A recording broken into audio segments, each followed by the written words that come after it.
contigo, hicimos, bueno, hay un pop-up primero, pero hay un link especial que dice COVID, y ahí está toda la información, están todas las cartillas, están todos los libros, las herramientas educativas también, las herramientas tanto para padres como para niños, los juegos y las cápsulas de la Casa del Ala empiezan a lanzarse hoy día a través de redes sociales, y esta la hicimos en conjunto con World Vision, así que ellos también van a ir haciendo el lanzamiento. Muchas gracias. Después seguramente podemos ayudar a seguir difundiendo esta información valiosa también para las familias y las organizaciones. Así que nuevamente muchas gracias, subsecretaria, por su intervención.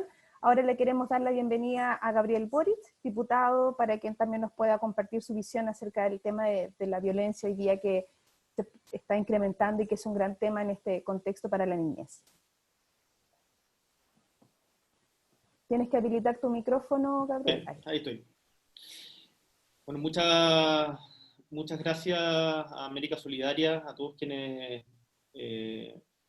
han trabajado en esta iniciativa, a Samuel y a Carol.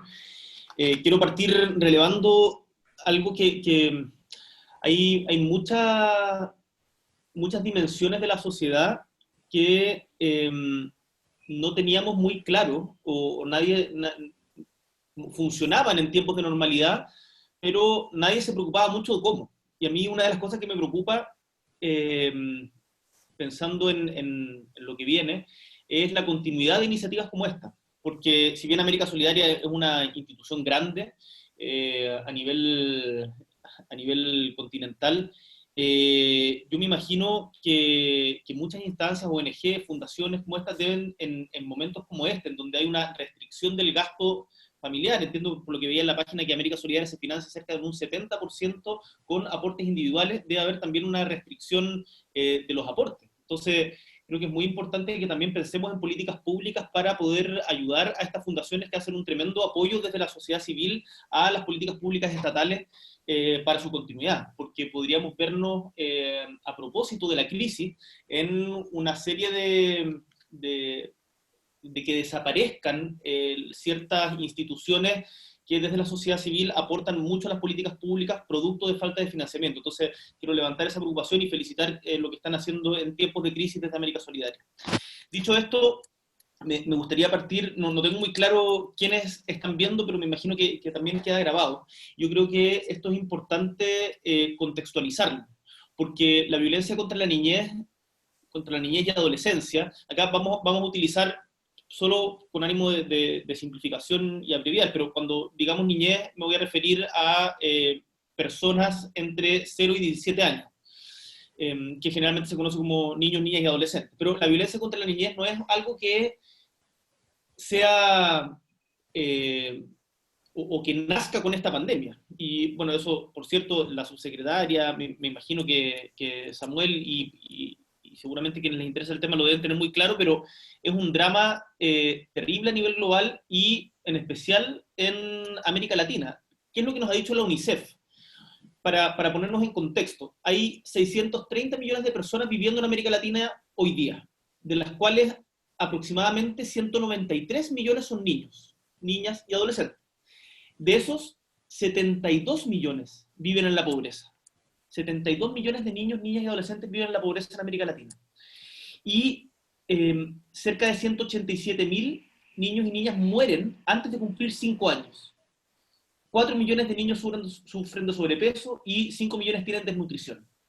27.000 niños mueren por homicidio y cerca del 50% de los niños, o sea, cerca del 50% de los 72 millones, de 193 millones, ha sido víctima de algún tipo de castigo corporal en su hogar.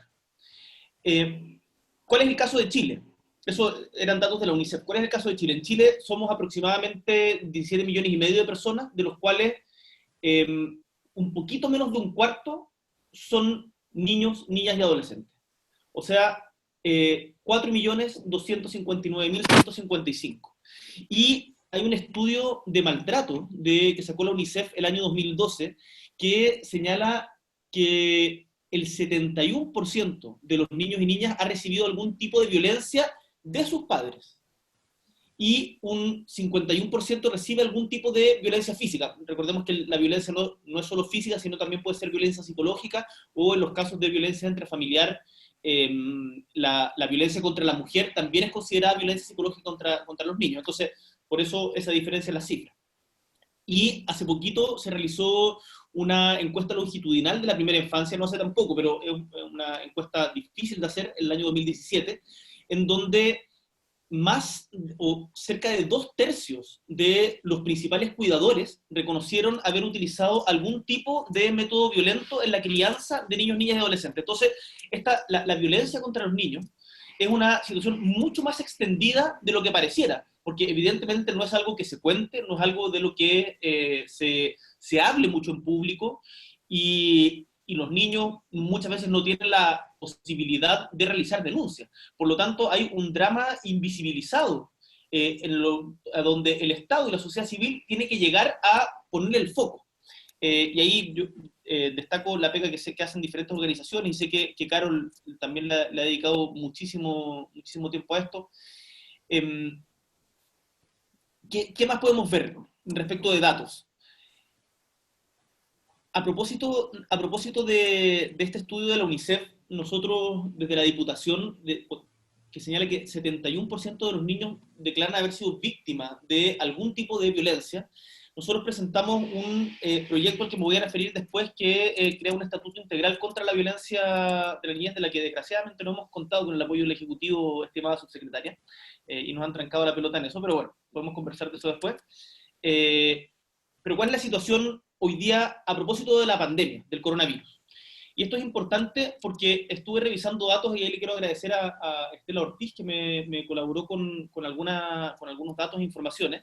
Y Chile es de los pocos países a nivel latinoamericano que hace un desglose de la primera infancia de 0 a 4, de 4 a 9 y de 9 a 17, respecto de la enfermedad del COVID. Y por lo tanto, desgraciadamente, si mal no recuerdo, era Chile, México y Ecuador los pocos que hacían esta diferenciación. Y como son tan pocos países, es difícil poder establecer parangones respecto de cómo estamos con el resto de América Latina. Pero lo que sí sabemos es que el COVID-19 altera de manera muy significativa la cotidianidad en la que estaban acostumbrados a vivir niños, niñas y adolescentes.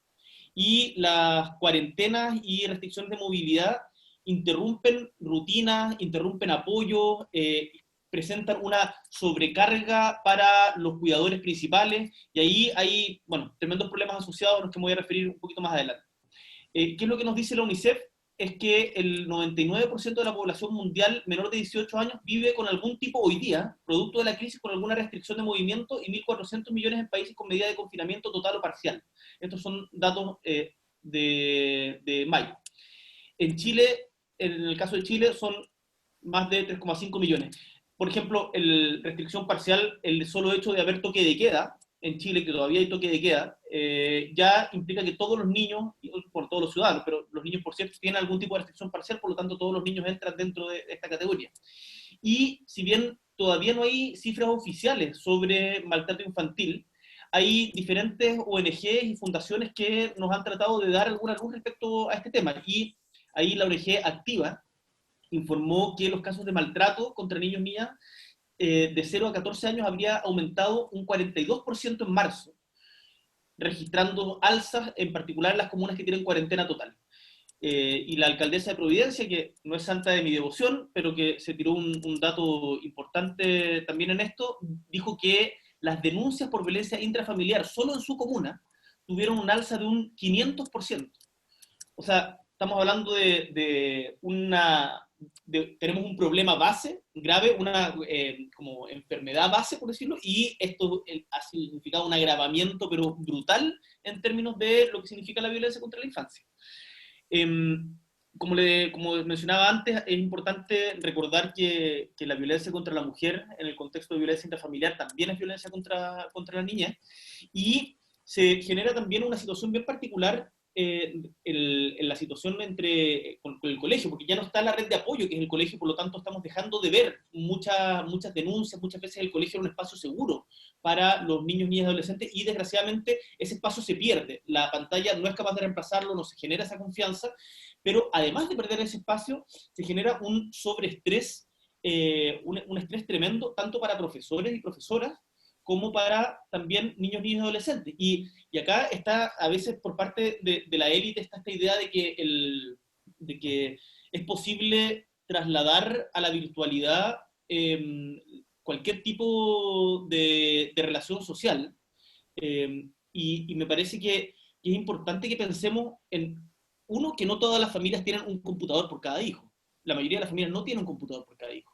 Y dos, que la mayoría de las familias no tienen un espacio seguro en la casa para poder realizar sus actividades.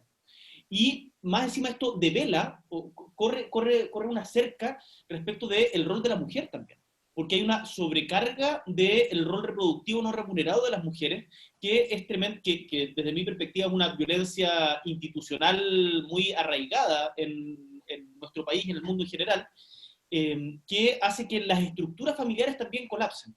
Entonces, la situación es muy crítica y ahí todas las iniciativas son tremendamente importantes, pero hay una cuestión que me interesa, con esto paso a las propuestas y termino, asociarla con otros temas de la pandemia, porque una de las principales preocupaciones de la familia es cómo mantener el sustento. Cómo mantener el sustento, y ahí la discusión sobre la violencia contra la niñez no está aislada, por ejemplo, de la protección del empleo. Acá hay una interrelación de las diferentes dimensiones de la crisis. Y cuando una familia pierde el empleo o pierde sus fuentes de ingresos, se generan, además de un aumento de los problemas vinculados a la salud mental, de seguro se deben generar aumentos en la violencia contra la niñez. Entonces, ahí es tremendamente importante que para que la cuarentena no sea un privilegio, y esto lo hemos insistido políticamente al gobierno en diferentes tonos, yo espero que ahora con el cambio de tono que ha habido esta última semana puedan abrirse a ello, a que se entregue una renta básica de emergencia por carga familiar, por sobre la línea de la pobreza, que asegure que la cuarentena no sea un privilegio solamente para quienes pueden pagarlo. Y eso permite también aliviar la situación de la violencia contra la niñez. Yo creo que todos estos temas están profundamente interrelacionados. Termino con algunas propuestas. Bueno, la UNICEF ha manifestado propuestas, el Comité de Derechos del Niño, la Comisión Interamericana de Derechos Humanos, no las voy a repetir porque seguro ustedes las conocen, pero también las pueden buscar. Yo creo que es tremendamente importante, uno, visibilizar. Acá estamos hablando de una esquina oscura en la sociedad que está muy escondida en las piezas de las casas. Entonces, me parece importante actividades como esta que realiza América Solidaria, es importante que esto tratemos de llegar a la mayor cantidad de gente posible, visibilizar. Segundo, las políticas públicas en todos los ámbitos deben tener flexibilidad suficiente para priorizar el interés superior del niño. Por ejemplo, no debiera imponerse como objetivo la suficiencia curricular escolar por sobre la salud mental de los niños, niñas y su entorno familiar. Es importante, y ahí yo destaco lo que señalaba Carol respecto a las diferentes iniciativas que están teniendo y que están en Chile Crece Contigo, pero es importante tener una comunicación del gobierno en un lenguaje claro. El otro día veíamos un video del primer ministro de Canadá, Justin Trudeau, no sé si tuvieron la oportunidad de verlo, en donde le hablaba, el primer ministro le hablaba como un Lego o como un Playmobil a los niños. Se comunicaba directamente con ellos a través de esto. Iniciativas como esa o el programa que anunció la subsecretaria son iniciativas tremendamente importantes. La franja Teleeduca es tremendamente importante, más allá de que a Camila Flores le moleste y no entienda cómo funciona, pero hay un montón de cuestiones de comunicación que son tremendamente relevantes en esto. Este es un momento también para aprovechar de dar a conocer los derechos de la niñez y el contenido de la observación 13 del Comité de Derechos del Niño, que es la erradicación de toda forma de violencia. Y en ese sentido, y con esto sí termino, nosotros presentamos, y lo decía antes, un proyecto que busca eliminar todas las formas de violencia hacia niños, niñas y adolescentes. y que consistía en 4 puntos básicos. 1, promocionar, prevenir y reparar la violencia contra niñas y adolescentes. 2, crear reglamentos para diversos lugares y situaciones en las que niños, niñas y adolescentes sufren violencia, establecimientos educacionales, servicios de salud, uso indebido de fuerza policial, situaciones de emergencia, etc. 3, penalizar a quienes colaboren, oculten o faciliten hechos de violencia contra niños, niñas y adolescentes. Y 4, establecer como deber del Estado promover en instancias internacionales la erradicación de la violencia contra los niños, niñas y adolescentes.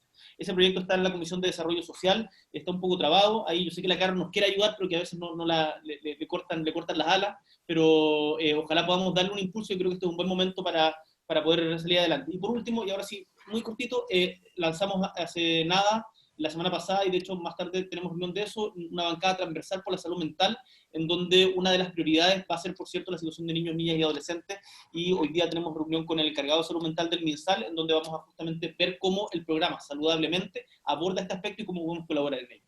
Muchas gracias. Muchas gracias, Gabriel, por tu presentación.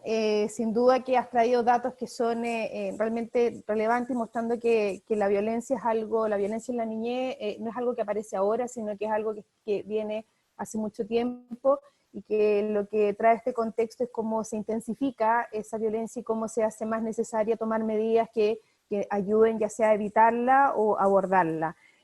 También señalaste, te referiste a cómo la violencia se conecta con otras situaciones de la familia, el desempleo, los espacios, digamos, si son adecuados o no para poder estar en cuarentena. Sin duda que son situaciones que estresan la convivencia familiar, y por lo tanto es difícil aislar la violencia que viven los niños con las condiciones familiares, que además se han acentuado sobre todo para ciertos grupos en este espacio en este contexto de pandemia. Así que agradecemos mucho, digamos, la mirada que nos compartes. Y ahora queremos invitar a nuestro tercer panelista, a Samuel Vázquez. Él es director de la Escuela Casa Azul de La Pintana, y Samuel además es uno de los directores de las escuelas con las que trabaja América Solidaria, o sea, son socios con América Solidaria. Así que bienvenido, Samuel. Muchas gracias y buenas tardes. Y aclarar que la Escuela Casa Azul no está en la comuna de La Pintana, sino en la comuna de La Granja. ¡Oh, perdón! ¿Ya? Y como tú señalas... Gracias por tu corrección, Samuel. Y como tú señalas, somos parte de la alianza estratégica con América Solidaria, lo que ha permitido también que nuestra escuela, en la cual yo trabajo, podamos sobrevivir, ¿sí? Y poder tratar de dar respuesta a las necesidades de nuestros niños, nuestras niñas, nuestros jóvenes, y también de la comunidad en la cual nosotros estamos insertos. Una comunidad, como muchas otras comunidades, ¿no? con bastantes dificultades de distinto tipo, ¿no? Como las dificultades que se viven en nuestros barrios, en nuestros territorios pobres, donde el problema de la salud, el problema de la vivienda, ¿no? El problema de las oportunidades, el problema de las políticas públicas, el problema de los accesos, donde el problema que estamos viviendo hoy día, producto de esta pandemia, ¿cierto?, no ha hecho más que agudizar una realidad que yo creo todos conocemos, y de la cual todos tratamos de hacer, y lo que se sea para tratar de superar, pero que también nos perdemos en el camino tratando de buscar y construir soluciones que permitan generar una mejor, ¿cómo se llama?, una mejor vida a nuestras comunidades. Bueno, la verdad es que yo quisiera partir o señalar o recalcar que el problema que existe hoy día en nuestro país, como existe también en muchos lugares del mundo, hay un problema estructural que no ha sido capaz nunca de dar respuesta, ¿cierto?, al problema de la violencia que viven los niños, las niñas y nuestros jóvenes en nuestro país. Aquí hay una deuda histórica muy compleja, muy dura, y que no ha sabido enfrentar ni resolver ni generar políticas que permitan que esta deuda histórica en el ámbito de la violencia, en el ámbito de la pobreza, en el ámbito del arrinconamiento, del hacinamiento, etc., puedan dar respuestas reales a las necesidades de nuestros niños y nuestras niñas.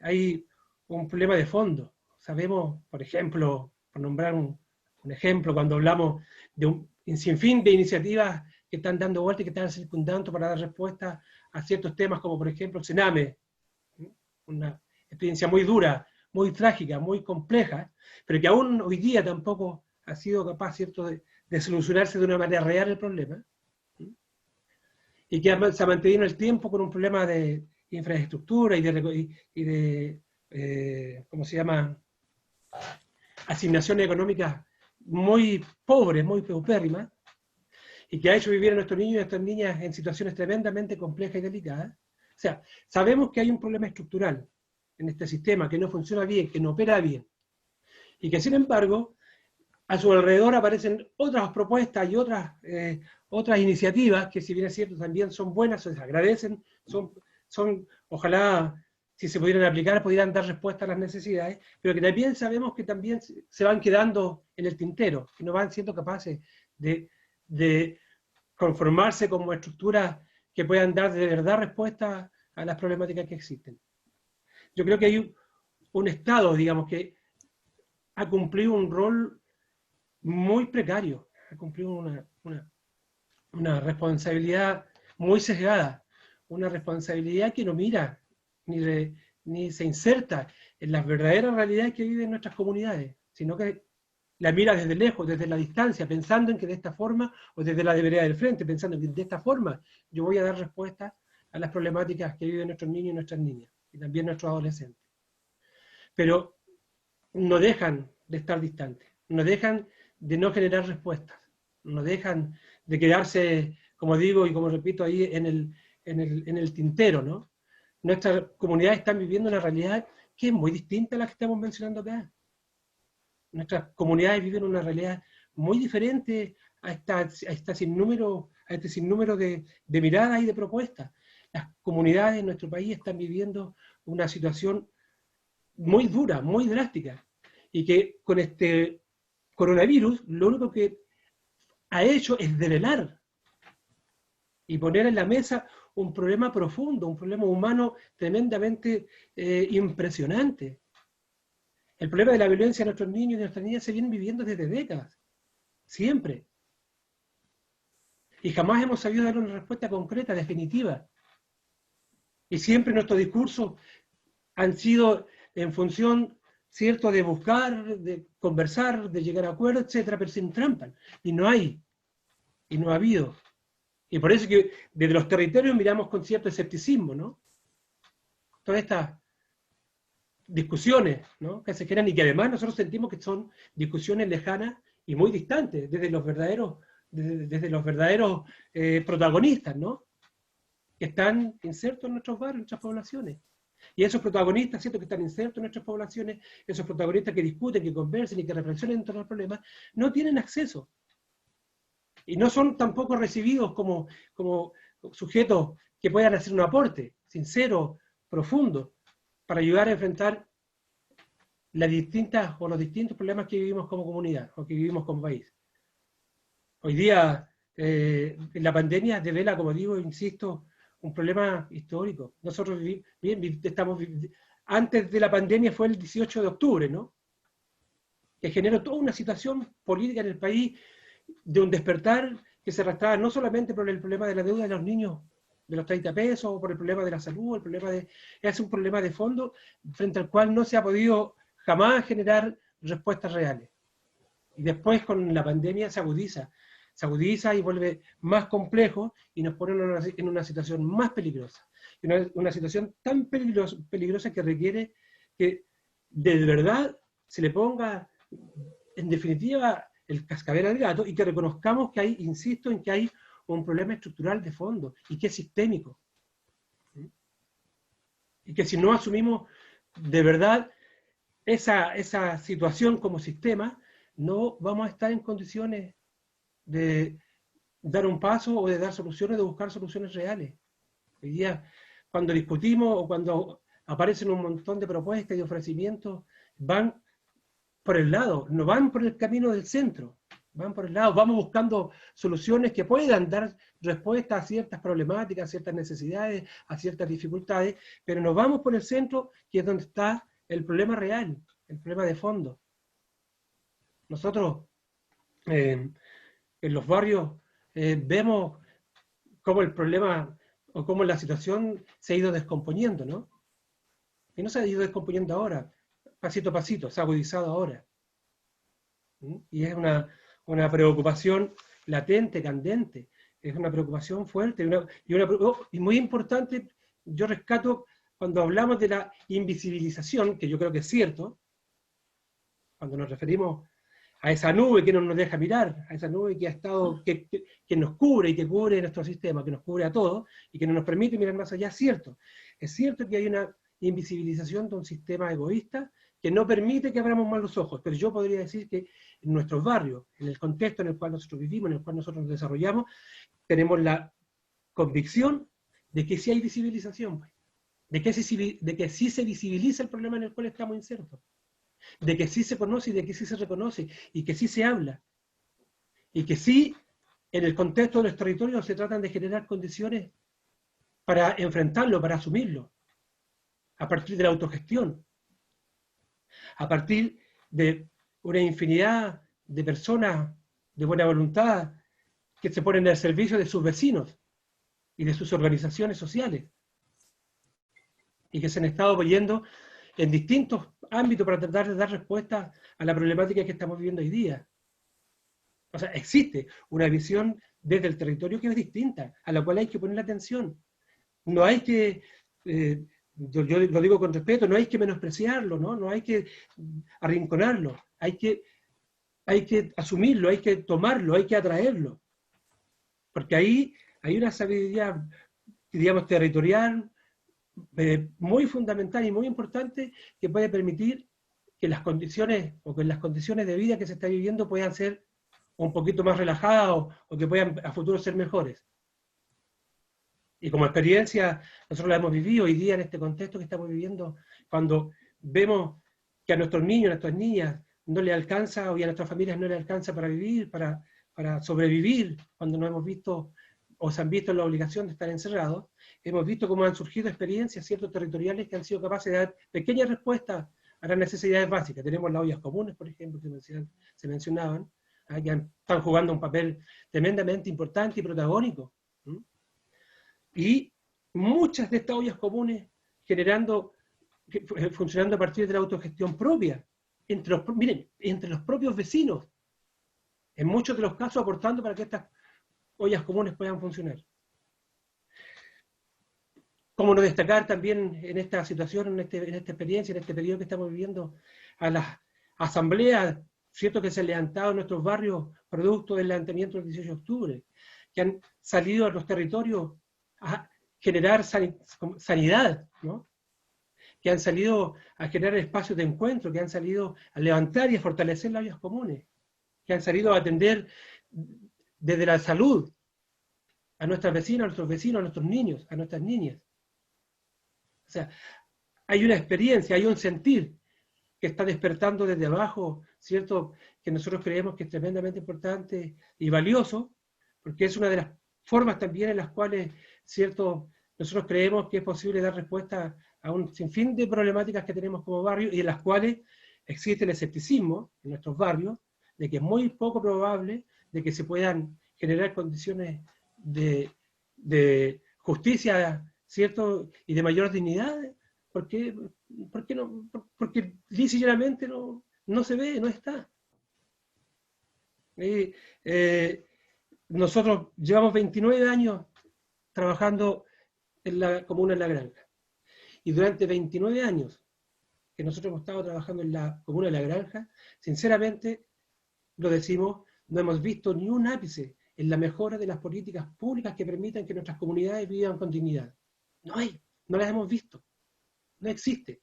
Solamente hemos visto la represión que se ejerce en nuestro entorno para tratar de mantener a nuestras comunidades en silencio, quizás calladas o arrinconadas, pero no hemos visto, no se logra materializar en nuestras comunidades un cambio sustancial en el ritmo de vida. Y así han pasado generaciones. Y no existe, porque hay un problema de fondo, sistémico, que es el que no cuadra, es el que no da el ancho, el que no mira a nuestras comunidades como sujetos, como personas, ¿no? Los mira como productos, los mira como ciertas mercancías que en algún momento tienen que transarse en el mercado. Y eso ha ido generando y ha ido profundizando una crisis, una situación delicada, muy compleja. Entonces, no vemos. Nosotros hace un tiempo atrás decíamos que habían aproximadamente 800.000 niños. Hace varios atrás lo decíamos, ¿no? Que estaban fuera de todas las granjerías del sistema. De todas, desde la educación, desde la alimentación, desde la recreación, desde la vivienda, etc. Que estaban fuera, absolutamente fuera, sin ninguna posibilidad. Porque este mismo sistema los segrega, digamos, ¿no? O porque vivimos bajo un sistema segregador que lo va arrinconando y lo va dejando fuera. Pero sabemos y tenemos casi la certeza de que hoy día, bueno, va a aumentar, o ha ido aumentando paulatinamente. Y que no van a tener probablemente, producto de la nueva realidad en que nos estamos insertando, vamos a tener probablemente muy pocas posibilidades, ¿cierto?, de que esta situación se minimice producto de esta crisis mundial, digamos, ¿no? Pero una crisis mundial que siempre es una crisis mundial que ha existido, no, es una crisis que la tienen que pagar como lo han pagado siempre los pobres. Nosotros sabemos que pase lo que pase, en buen tiempo, en mal tiempo, nosotros y nuestros niños, nuestras niñas y nuestros barrios, la realidad va a seguir siendo exactamente igual. Salvo que decidamos, ¿cierto?, cambiar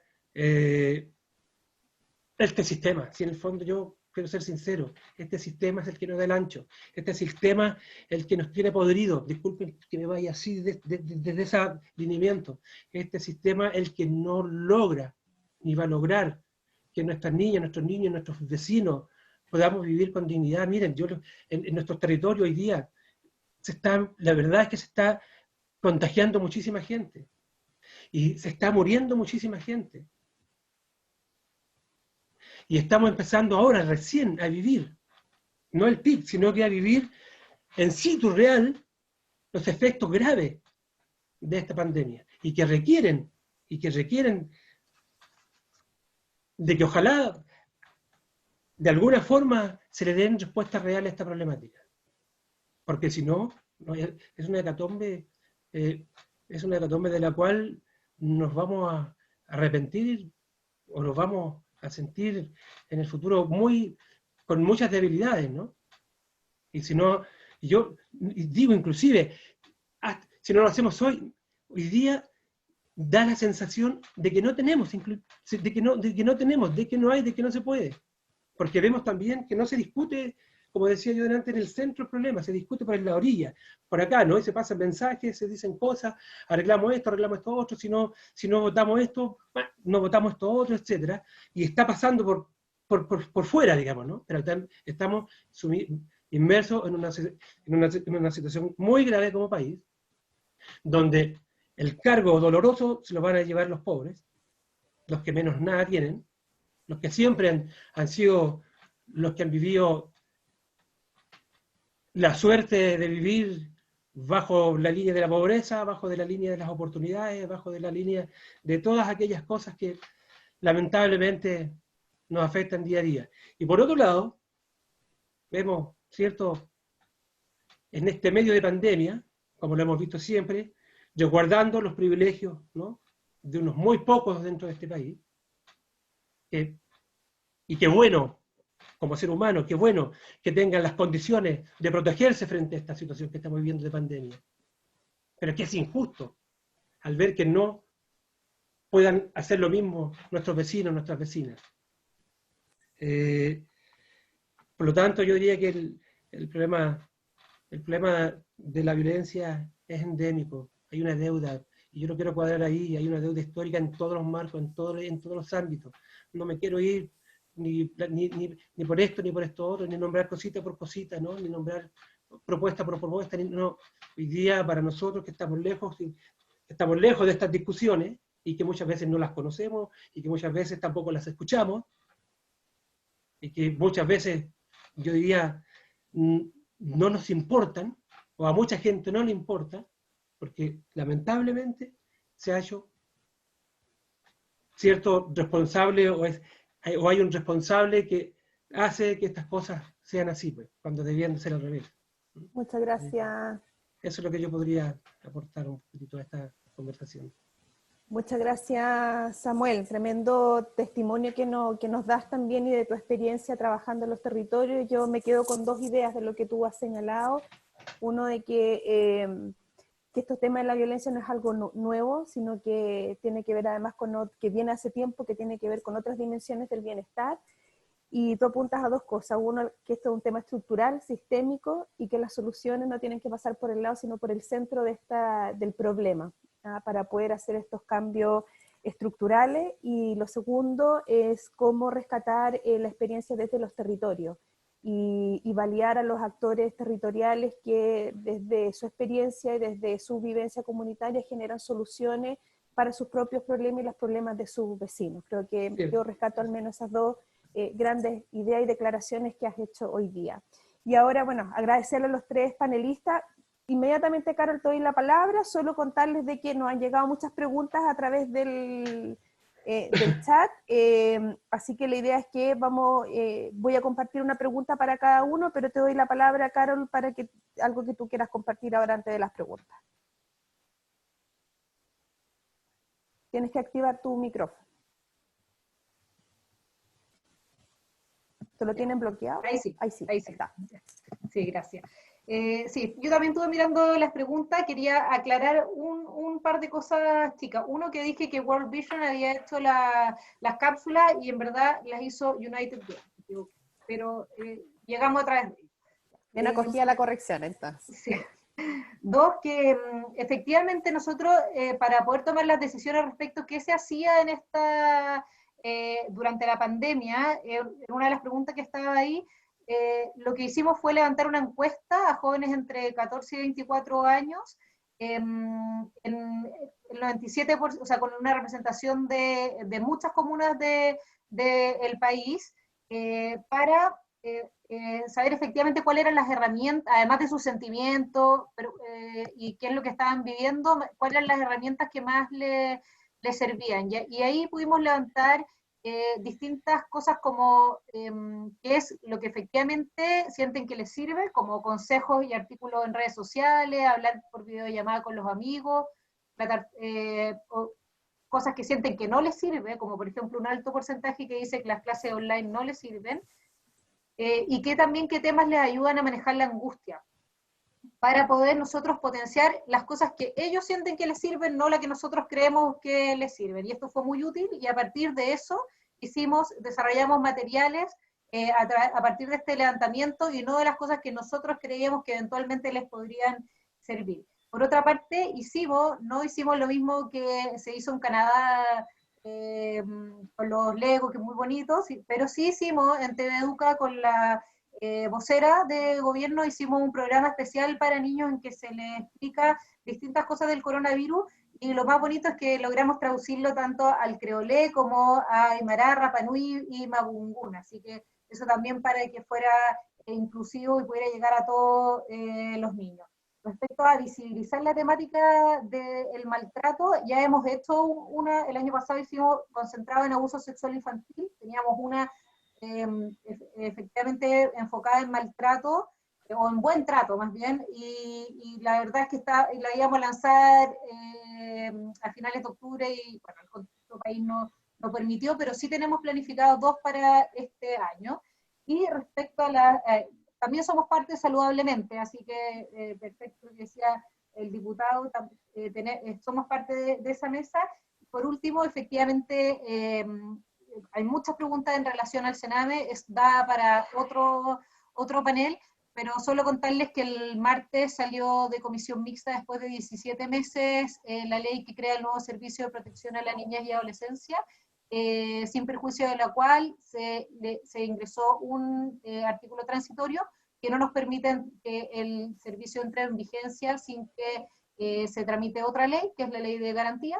que a nosotros nos parece una ley muy relevante, sin embargo es una ley más compleja en el ámbito ideológico, por lo tanto no tenemos certeza de cuándo va a salir, ni si efectivamente el Congreso la va a aprobar, por lo tanto amarrar el sufrimiento de los niños que están actualmente en el Sename a esa tramitación de la ley nos parece al menos mezquino. Así que esperamos que eso se pueda revertir de alguna forma, porque trabajamos durante más de 17 meses en conjunto, de forma permanente con la oposición, para sacar adelante esta ley, y hoy día no tenemos la posibilidad de, si es que se aprueba de esta forma, no tenemos la posibilidad de echar a andar el nuevo servicio. Muchas gracias, Carol. Voy a pasar a compartir preguntas a ti, Gabriel, desde las personas que están participando. Dice, mira, existe una suerte de normalización de la violencia en muchos espacios y particularmente respecto de los niños, niñas y adolescentes. Y aquí hay un tema interesante porque señalan, continuamos siendo una sociedad fuertemente paternalista, es decir, las medidas, las normas, todo viene desde el mundo adulto hacia los niños. Y la pregunta es, ¿por qué no se trabaja más firmemente en el empoderamiento de los adolescentes como sujetos de derechos y ciudadanos?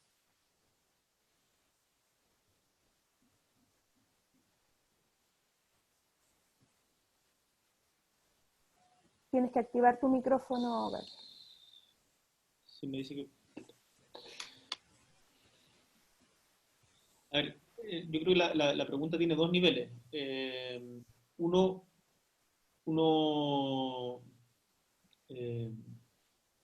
¿qué es lo que creemos que debiera ser y qué es lo que es? Yo creo que los niños, niñas y adolescentes debieran ser sujetos de derecho y entendidos como tales, y esos derechos debieran ser garantizados por el Estado a todo nivel, sin discriminación y no de manera subsidiaria. Cuando hablamos de niñez y adolescencia, no podemos pensar solamente en los niños y niñas que han sido vulnerados en sus derechos o en quienes han sido infractores de ley.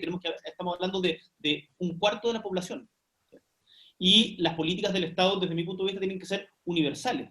Y ahí yo recojo lo que decía Samuel respecto de la importancia de rescatar para ello el trabajo territorial, que muchas veces va más rápido y llega primero que el trabajo que ha sido lento y de muy malos resultados por parte del Estado chileno. Entonces, me parece que la... Ahora, ¿por qué no son así y por qué no tienen ese empoderamiento? Yo diría que hay un temor no verbalizado a el empoderamiento en general, al empoderamiento más allá del voto. Creo que, y ahí seguramente podemos tener visiones diferentes con la subsecretaria, pero yo creo que el 18 de octubre y todo lo que vino después, una de las cosas que demostró es cómo las élites económicas, políticas, parte de las comunicacionales también, reaccionaron con mucho temor frente a un pueblo que se organizaba y exigía. Y terminaron, y muchas de las leyes que salieron del Parlamento durante ese tiempo fue producto de la presión que realizó y que la presión del pueblo de Chile. Entonces, ese empoderamiento ha estado silenciado durante mucho tiempo y tiene que ver también con una concepción con una concepción estructural de la sociedad, en donde lo principal es el individualismo por sobre la colaboración, en donde el Estado es subsidiario y no garante. No se imaginan las peleas que hemos tenido con este gobierno y con el anterior también, ojo, en algunas cosas, para poder incluir la palabra garantizar en proyectos de ley, porque hay un temor de que por el hecho de incluir la palabra garantizar, eso implica acciones judiciales en contra del Estado si es que no se garantiza un derecho determinado. En este gobierno ha sido un tema en el servicio de protección, que finalmente se logró, entiendo, salió parte del acuerdo de la mixta de eso, pero en el gobierno anterior tuvimos problemas en la reforma laboral, a propósito de la palabra garantizar. Entonces, el problema del empoderamiento es hacia los niños, niñas y adolescentes, por cierto, pero también hacia los trabajadores, una desconfianza profunda en la organización de los subalternos. Y yo creo que eso es algo que desde la política también podemos combatir. Y ahí yo tengo un matiz con algo que planteaba Samuel y que me parece importante discutir. Samuel decía en un momento que el cambio estructural está en nuestras manos, no en las manos de los políticos ni en las manos de las instituciones. Y yo creo que eso es profundamente político. Y el generar una separación entre quienes están profesionalmente en política y quienes no lo están, finalmente, en algún momento, quienes no lo están, dan el salto a estarlo también. Porque si no, esto no se trata desde mi punto de vista, por lo menos de que se vayan todos, sino de cómo mejoramos las instituciones, cómo mejoramos la democracia, cómo la mejoramos dándole mayor poder y representación al pueblo, a los niños, niñas, adolescentes, en este caso en particular, pero no es porque si es un reemplazo, igual finalmente después alguien va a decir exactamente lo mismo. Entonces, ¿cómo generamos esa conjunción que sea virtuosa para, efectivamente, que las élites que son más conservadoras y más reacias a cualquier tipo de cambio, que no distinguen color político, yo las he visto, pero transversalmente en el Parlamento, puede efectivamente hacer cambios estructurales en la sociedad? Yo creo que se puede, y eso es profundamente político. Y por lo tanto el problema de la infancia, tal como el de la salud mental, también es profundamente político. Y ahí termino con esto, el problema de la ley de garantías no es que sea ideológica a la subsecretaria. Si eso es parte de la esencia de una ley de garantía. Tiene un debate ideológico, pero no por eso no vamos a poder sacarla. A mí me parece bien que se apure la ley de garantías con esta indicación transitoria, porque precisamente la ley de garantías ya más de 10 años, esto no es responsabilidad de un gobierno en particular, del Estado de Chile, más de 10 años trancada en el Parlamento. Esa cuestión no puede ser. Se requiere empuje y ahí hay que tomar en cuenta las experiencias territoriales que planteaba Samuel. Muchas gracias, Gabriel, por tu respuesta. Y la última pregunta para ti, Samuel, desde las personas que nos están escuchando y mirando, que nos pudieras sintetizar ¿cuál es el rol que ha tenido el sistema educativo en que existan escuelas como Casa Azul? O sea, ¿Cómo te ha favorecido? ¿Cuál ha sido el rol del sistema educativo para que, lo que entiendo en la pregunta, para que existan este tipo de experiencias como las que tú lideras? Nosotros decimos que no deberían de existir. Que las escuelas, dices tú. Esta escuela como Casa Azul.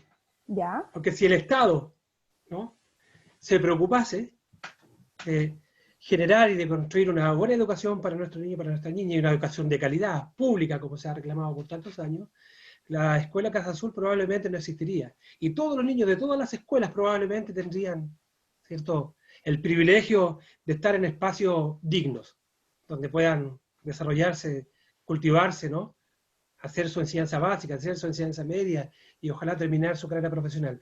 Nosotros existimos porque la necesidad nos obligó en nuestra comunidad a construirnos como un espacio, ¿cierto?, de acompañamiento a nuestros niños y a nuestras niñas. No porque lo hayamos elegido, no porque lo hayamos pensado como un negocio, no como lo hayamos pensado con una perspectiva económica, no. Que sale y surge producto, insisto, de las inequidades que genera este propio sistema. Por lo tanto, ojalá insisto en que la Casa Azul ojalá no debiera de existir, ¿no?, y que debieran de existir todas las escuelas o que todas las escuelas fueran como Casa Azul. Esa es una de las, ¿cómo se llama?, razones, ¿no?, por las cuales nosotros estamos hoy día. En el fondo, yo quisiera decir que de alguna u otra forma le hemos hecho así el favor, ¿no?, suavecito al Estado, ¿no?, para que niños y niñas que el propio sistema deja fuera se reincorporen y puedan construirse como personas críticas, nobles, ¿no?, felices, que es lo que nosotros esperamos y soñamos para todos y todas. Muchas gracias, Samuel. Creo que es una respuesta tremendamente interpeladora de que muchas organizaciones de la sociedad civil tenemos que trabajar para desaparecer. Y yo creo que a veces a muchas organizaciones puede ser que se nos olvide que esa es nuestra misión final, desaparecer y que no seamos necesarias bajo ninguna circunstancia. Así que de verdad muchas gracias por tu respuesta. Bueno, damos por terminado este primer panel, agradecerle a ti, subsecretaria Carol, Samuel, Gabriel, por compartir sus ideas, sus inquietudes, sus propuestas, por abrir esta conversación que sin duda no termina aquí, lo hemos dicho desde un inicio. Yo creo que esperamos que esta conversación se sostenga y que tenga la misma profundidad y fuerza que América Solidaria está intentando instalar a partir de este seminario y de otras iniciativas. Así que muchas gracias por la participación de ustedes. Gracias a ustedes por la invitación. Perfecto. Y bueno, sin más, vamos a dar inicio a la segunda parte de este seminario con un segundo grupo de panelistas. Y ahora pasaremos a hablar acerca de un tema que está muy enmarcado en lo que estamos viviendo con esta pandemia. Todos sabemos que la crisis del coronavirus se está transformando rápidamente en una crisis social. Los expertos y expertas ya hablan de consecuencias en el desempleo y en el acceso al trabajo que afectarán sin duda alguna a los niños, niñas y adolescentes. Algunos hacen énfasis en los efectos en las desigualdades, que pueden crecer desde temprana edad. Otros en los efectos de rezago educativo o de pérdida de la capacidad de aprender, y otros en los efectos colaterales del encierro y distanciamiento social, violencia intrafamiliar, bullying en redes sociales, abuso sexual infantil, entre otros. Tenemos que actuar pronto para que no sea demasiado tarde, y esto sin duda se enlaza claramente con lo señalado en el panel anterior. Yo creo que aparecen ahí señales claras que se enmarcan dentro de esta crisis. Así que para comenzar queremos invitar a la diputada Jimena Sandón a que nos dé unas primeras palabras y su postura al respecto. Bienvenida, Jimena. Muchas gracias. ¿Me escuchas bien? Perfecto. Mira, antes que todo yo quiero agradecer esta instancia. La verdad que muy interesante el panel anterior. Uno concuerda con la mayoría. Yo voy a tratar de dar como una visión un poco por el lado, pero claramente estamos todos en una misma línea y siento que hay mucha conexión entre los tres y probablemente todos los panelistas que vamos a estar acá. Pero primero que todo agradecer la invitación. Para mí de verdad que es un honor poder compartir, porque a veces uno en estos temas se siente un poco en el desierto, como que grita y pasa poco y hay poca recepción muchas veces de parte de las autoridades también. Y en definitiva uno de los motivos que estoy en política es justamente para poder gritar desde otro lado, ¿ya? O sea, de lugares que tienen más incidencia y poder tal vez influir en las políticas públicas, que tanto Samuel habló cuando dice que tenemos que cambiar el sistema, y que le encuentro toda la razón que sí, claramente tenemos que cambiar el sistema. Ahora, cuando nos situamos en esta pandemia en concreto, tenemos que pensar que en el contexto actual que estamos viviendo, ¿no es cierto? Si nos comparamos, por ejemplo, con la crisis económica, porque esta pandemia va a producir y está produciendo una crisis económica potente que está afectando a la familia chilena y por ende a los niños, niñas y adolescentes, pero el contexto hoy día es diferente, porque hasta hace poco al menos, no sé cómo estará hoy día la cifra económica del país, ¿no es cierto? Éramos un país un poco más rico, era un país más rico y si lo comparábamos con muchos, habíamos ido en una senda de crecimiento importante, pero también a la vez, hoy día tenemos un país que es muy desigual, es cosa de ver el reparto, la distribución de la renta, entonces es muy distinto a lo que pasaba en los años 80. Y otra cosa que lo hace bastante distinto a los años 80 es que tenemos una muy baja cohesión social, lo cual no es un tema menor, ¿no es cierto? Porque en el fondo, ya desde los años 90 a Chile, si uno lee estudios del PNUD y del Latino Barómetro, ya dice que Chile es un país con muy baja cohesión social, o sea, existe mucho individualismo en nosotros mismos. Y eso hace que de alguna forma en Chile, y también se percibe en las distintas posiciones, existe mucha desconfianza. Un país que no confía ni en las personas ni en las instituciones, entonces es muy difícil cambiar el sistema si estamos siempre trabajando sobre la desconfianza, siempre pensando que el del lado me va a frenar.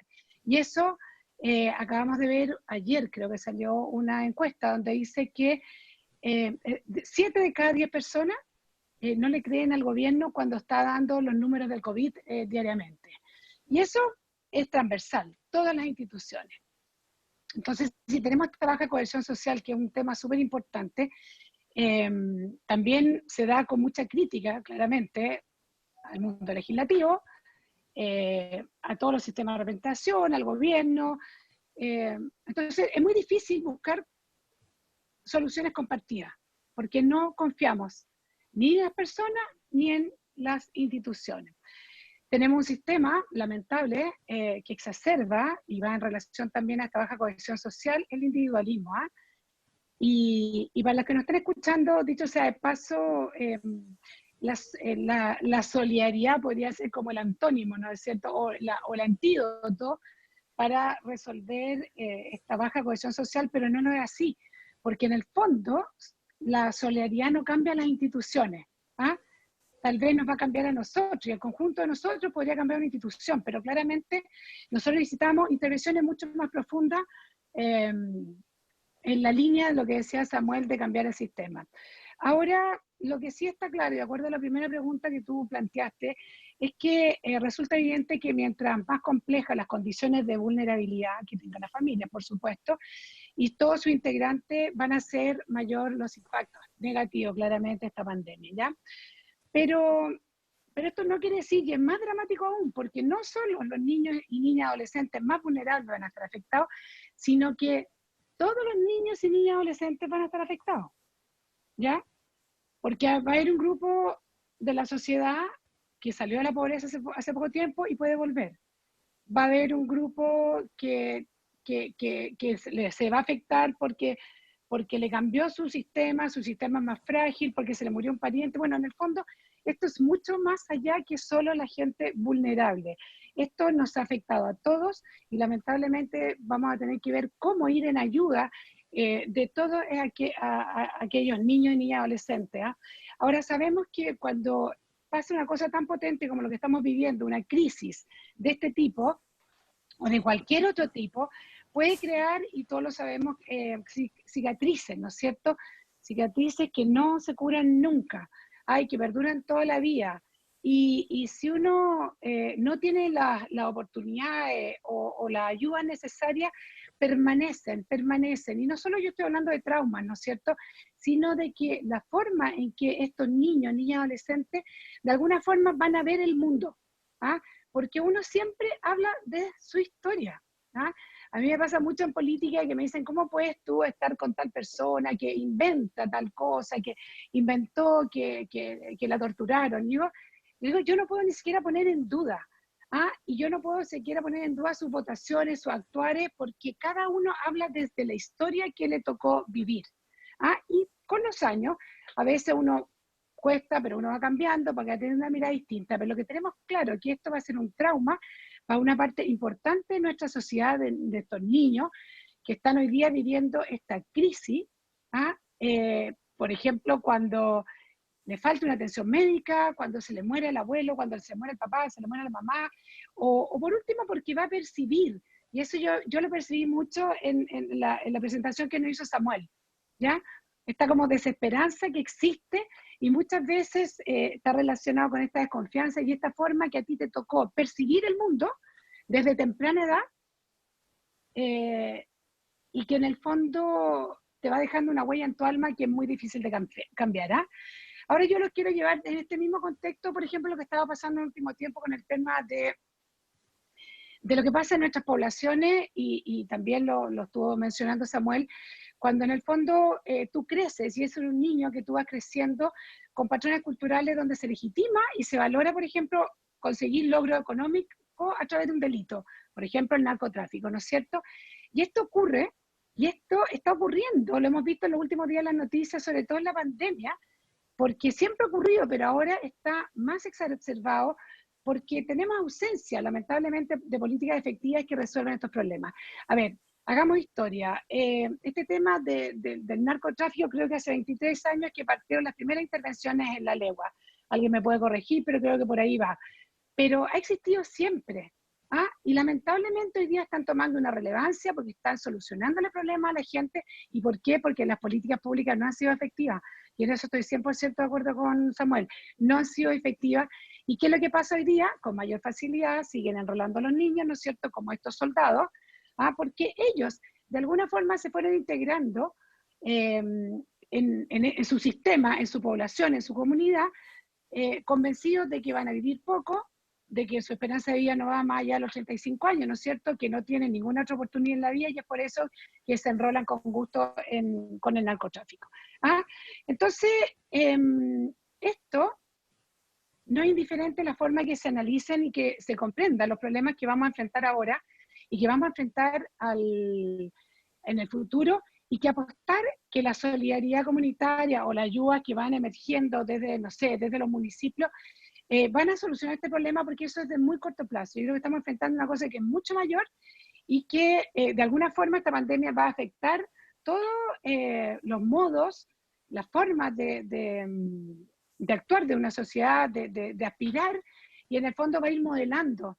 Hay, en particular estas generaciones que están viviendo este minuto tan difícil y hacia el futuro. Yo lo veo en lo personal. Probablemente a mí me va a remover la vida porque estoy más cerca de la muerte y cosas de ese tipo. Pero tenemos una generación que estamos hablando de niños pequeños hasta adolescentes, donde van a tener una misión de futuro que va a estar de alguna forma muy influenciada por lo que están viviendo ahora. O sea, en definitiva lo que quiero decir, que en el fondo la primera repercusión que va a tener esta pandemia es en la forma que ellos se van a integrar en su vida personal. Por ejemplo, el pasar hambre, ¿no es cierto?, le va a afectar, porque algunos por primera vez van a pasar hambre y van a saber lo que es pasar hambre. ¿Ah? A otros van a seguir malnutridos. Tenemos más de 1.500 niños que no están recibiendo su comida porque no están yendo al colegio. Y curiosamente hay personas como nosotros, de mi sector, que se ríen de los gordos, dicen los guatones mórbidos que salen a protestar, por ejemplo, y no es que sean guatones mórbidos porque les sobra la comida, es porque están mal alimentados. Pero la gente, lamentablemente, esas cosas no las entiende. Entonces, esos niños van a observar el mundo desde una forma distinta que probablemente que la generación que me tocó a mí.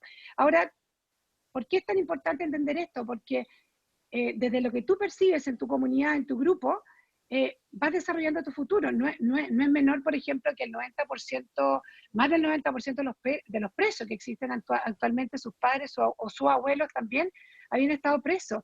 O como dice Senda, que el 80% de los niños que tienen padres alcohólicos terminan siendo alcohólicos. O sea, existe una relación directa y es por eso que tenemos que intervenir con políticas de estados potentes, que eso es lo que me gustaría después tocar, esto para de alguna forma tratar de cambiar el sistema y de alguna forma girar lo que viene como obvio a una persona que está viviendo esta pandemia de forma tan brutal y también desde la inocencia y desde la imposibilidad de poder cambiarla porque son niños, niñas, adolescentes. Yo no me voy a meter en este caso porque ya lo tocaron anteriormente, pero ¿cuántos niños estarán sufriendo violencia intrafamiliar? ¿Ah?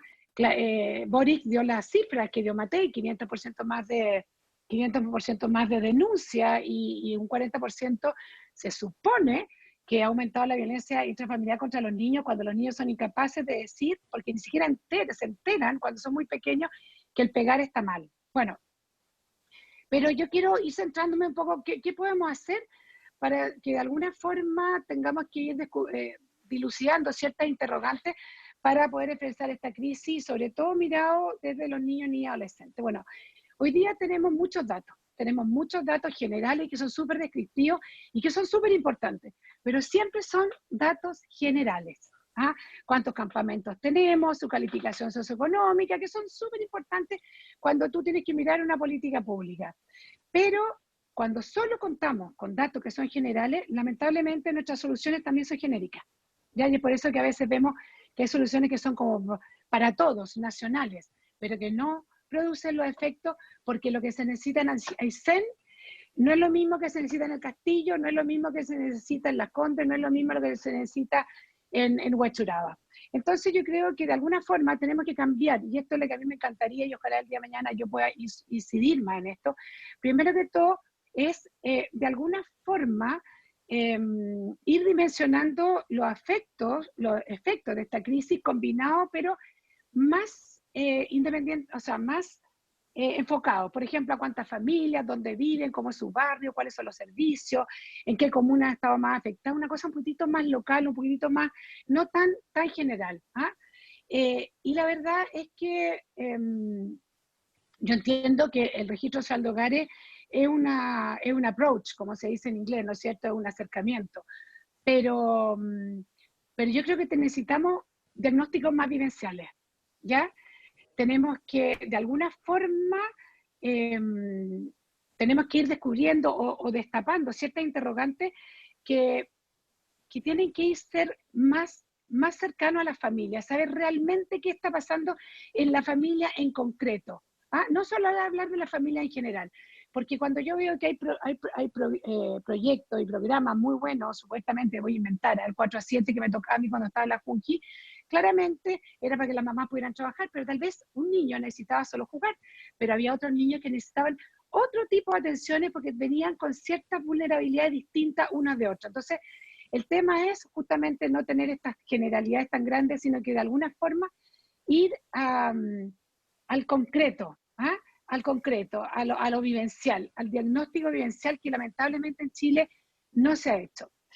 Yo creo que si hablamos de los niños y niñas adolescentes más vulnerables en condición de pobreza y de su familia, yo creo que es natural, si tenemos solo datos generales, que aparezcan los bonos, las transferencias monetarias, como lo hemos visto en el último tiempo, un apoyo sociolaboral, la asistencia a los municipios, es súper natural y está bien que exista, no quiero que se me malentienda, ¿ya? Pero tenemos que ir reconociendo de alguna forma la individualidad y la vulnerabilidad propia de cada familia y de cada lugar donde cada niño, niña, adolescente existe. Y desde ahí yo creo que tenemos que fortalecer y apoyar en todo lo que sea necesario. Yo creo que sería un punto de partida, de verdad, muy importante que cambiáramos el enfoque, ¿ah? La familia como grupo de refugio y de superación, ¿ah? Yo de verdad que estoy muy motivada con este tema y yo creo que sería un punto de inflexión, ¿no es cierto? Que de ahora en adelante las políticas públicas tuvieran una cosa que se llama la perspectiva familiar. Porque tanto gusta la perspectiva de aquí y la perspectiva de acá, pero nadie ha hablado hoy día de lo que implica, yo sé que es muy difícil hacerlo, tener la perspectiva familiar. Yo quiero apostar, y se lo digo aquí sinceramente, apostar a la resiliencia de cada familia, ¿eh? Pero nadie hasta el minuto ha mirado a la familia desde adentro. Bueno, una segunda interrogante es ¿quién va a hacer esto? Porque no es fácil que yo se los diga, pero ¿cuáles son las preguntas instrumentales al final, ¿no es cierto? ¿Cuáles serían las instituciones que deberían operar con este sistema de apoyo? ¿Cuáles serían las metodologías, los recursos, etcétera? Tenemos que entender y tener sumamente claro, y creo que Gabriel algo dijo de esto, es que en el fondo nosotros tenemos entre niños, niñas y adolescentes vulnerables, el 40%, según lo que nos dice el Registro Social de Hogares a marzo del 2020, tenemos 3.300.000. Es importantísimo. Y eso que yo estoy hablando solo del 40%. Si nos vamos a 60, imaginen cómo supera. Y esta pandemia, como ya lo dije en algún minuto, va a ir mucho más del 40%. Porque mucha gente va a cambiar su situación económica y probablemente va a retroceder.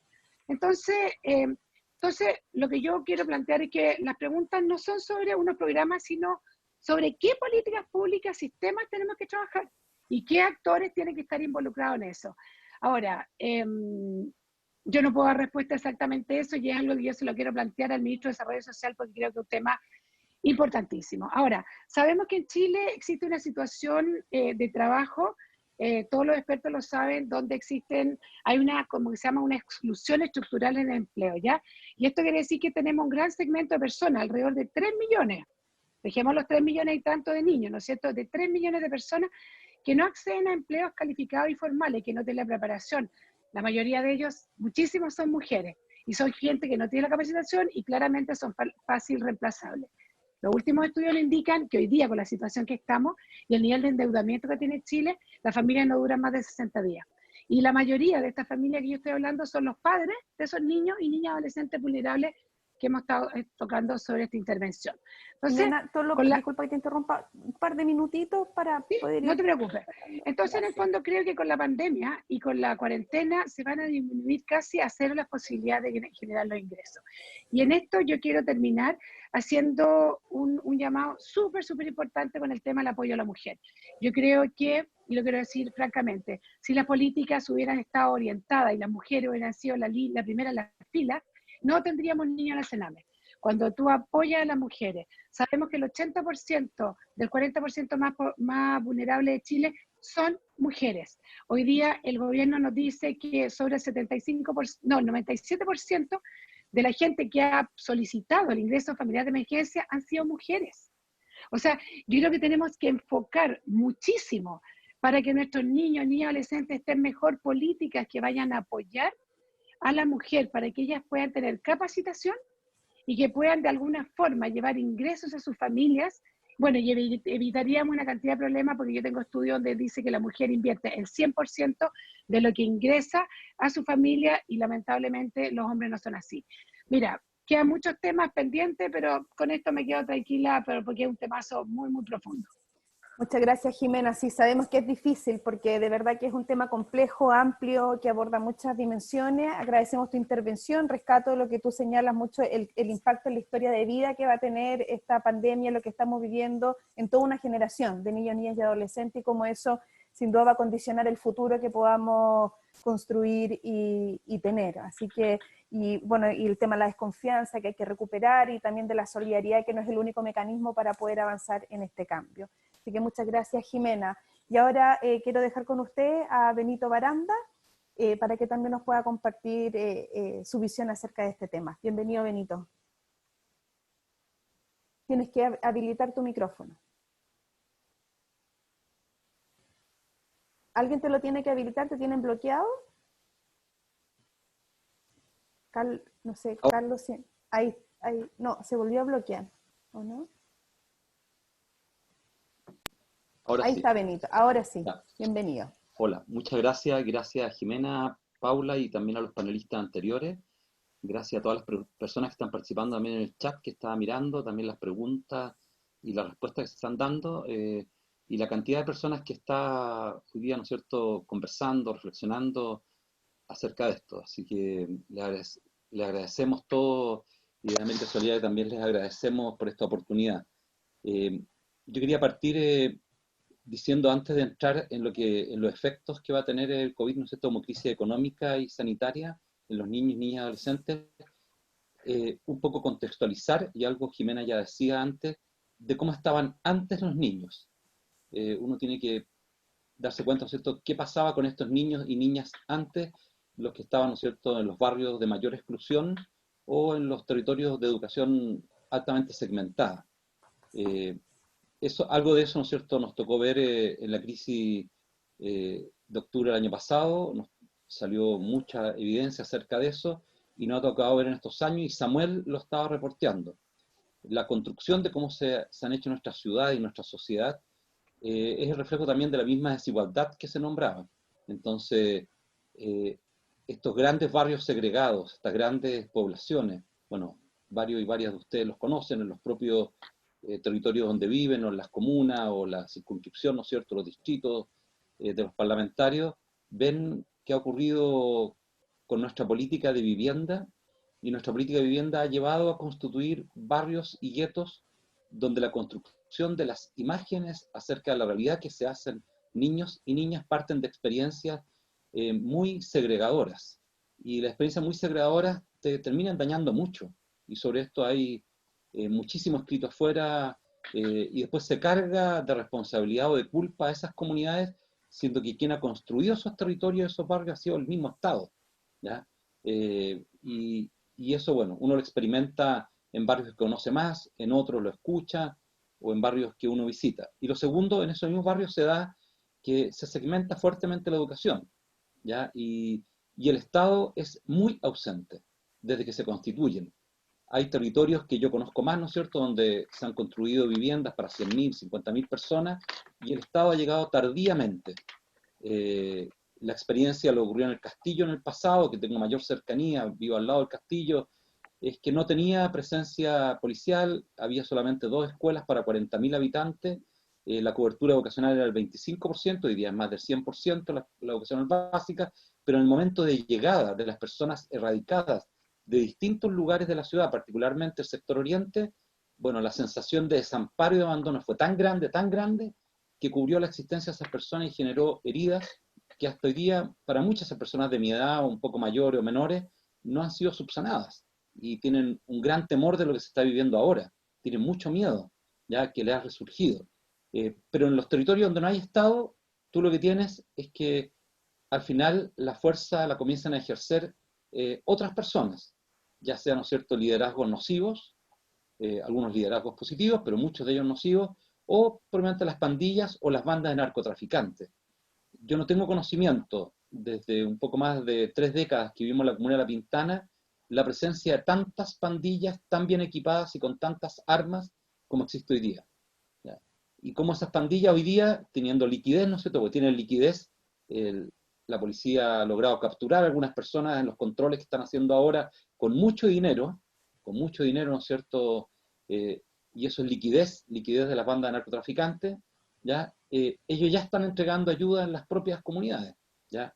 Nos ha ocurrido a nosotros en este sector. Entonces, el poder ver el impacto de lo que nos va a ocurrir, lo que nos está ocurriendo con la presencia del COVID, que ya estamos viendo los datos ahora, pero lo estamos viendo en la población desde hace tiempo, también se vincula con lo que veníamos viviendo antes. Y lo que veníamos viviendo antes, recordando a Samuel, ¿no es cierto?, requiere un cambio, porque si no tienes un cambio, es imposible modificarlo, ¿ya? Es imposible modificarlo. Y ahí voy a hacer alguna mención a lo que dijo Carol también en relación al proyecto que habían aprobado. Entonces, donde no hay Estado, bueno, esa presencia del Estado, esa ausencia del Estado, ¿no es cierto?, lleva a tener más dificultades. ¿Qué es lo que se ha acrecentado con la crisis? Lo que hemos logrado percibir desde América Solidaria, pero también lo que me ha tocado a mí vivir con las comunidades que todavía puedo seguir visitando, con las que tengo contacto.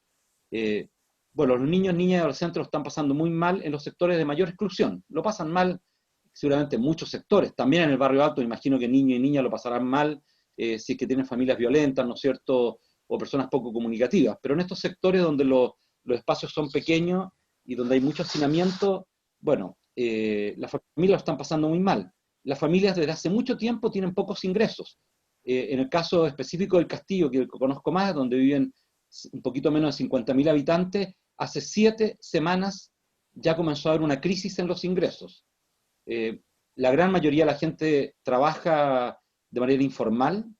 En Chile subió casi el 30%, pero en el caso del Castillo supera el 60% las personas informales, y hace 4 semanas más o menos se suspendieron las colas de la feria. La cola de la feria, por lo menos del Castillo, más que duplica la feria tradicional, que está autorizada, que esa todavía sigue funcionando con menor intensidad, pero sigue funcionando. Entonces los ingresos familiares se han ido reduciendo progresivamente, y bueno, cuando tú planificas una crisis sanitaria con una autoridad sanitaria que hemos seguido, le hemos hecho caso, ¿no es cierto?, y que esto se planificó desde enero, y paralelo a eso no planificas enfrentar una crisis socioeconómica, es absurdo, porque tú dices, si ya sabemos lo que ocurrió en el resto del mundo, en países altamente desiguales, como lo demostró un estudio de Estados Unidos hace 3 días atrás, una de la Universidad de Estados Unidos, bueno, los países como Brasil, Perú y Chile, y también Ecuador, pero Perú y Chile se van a ver altamente impactados por su alta desigualdad. O sea, si la alta desigualdad, el impacto es mucho mayor que cuando no hay desigualdad. La desigualdad es tan grande. Miren ustedes los territorios de Estados Unidos o las personas más afectadas por el COVID, la desigualdad, ¿no es cierto?, te lleva a que esos territorios sean más frágiles, la tasa de mortalidad sea mayor, ¿no es cierto?, la letalidad sea mayor y cause un gran daño también a la familia y las comunidades, ¿ya? Y en ese sentido, eso impacta más todavía a las familias que tienen jefatura de hogar femenina, lo decía Jimena, refiriéndose a la mujer. Eso es lo que estamos percibiendo ahora, y no, me parece que Samuel ya se retiró, pero por supuesto que afecta también más fuertemente todavía a los niños y niñas que antes de la crisis ya estaban fuera del sistema escolar, no estaban concurriendo al sistema escolar. Entonces, eso se ha acentuado con lo que ha ido ocurriendo ahora, y se ha acentuado también desde el punto de vista del empleo, ¿no es cierto? Nos acaban de dar las cifras, pero muchas de las personas dicen que los sectores de pobreza ya tienen una cifra que está superando el 20%.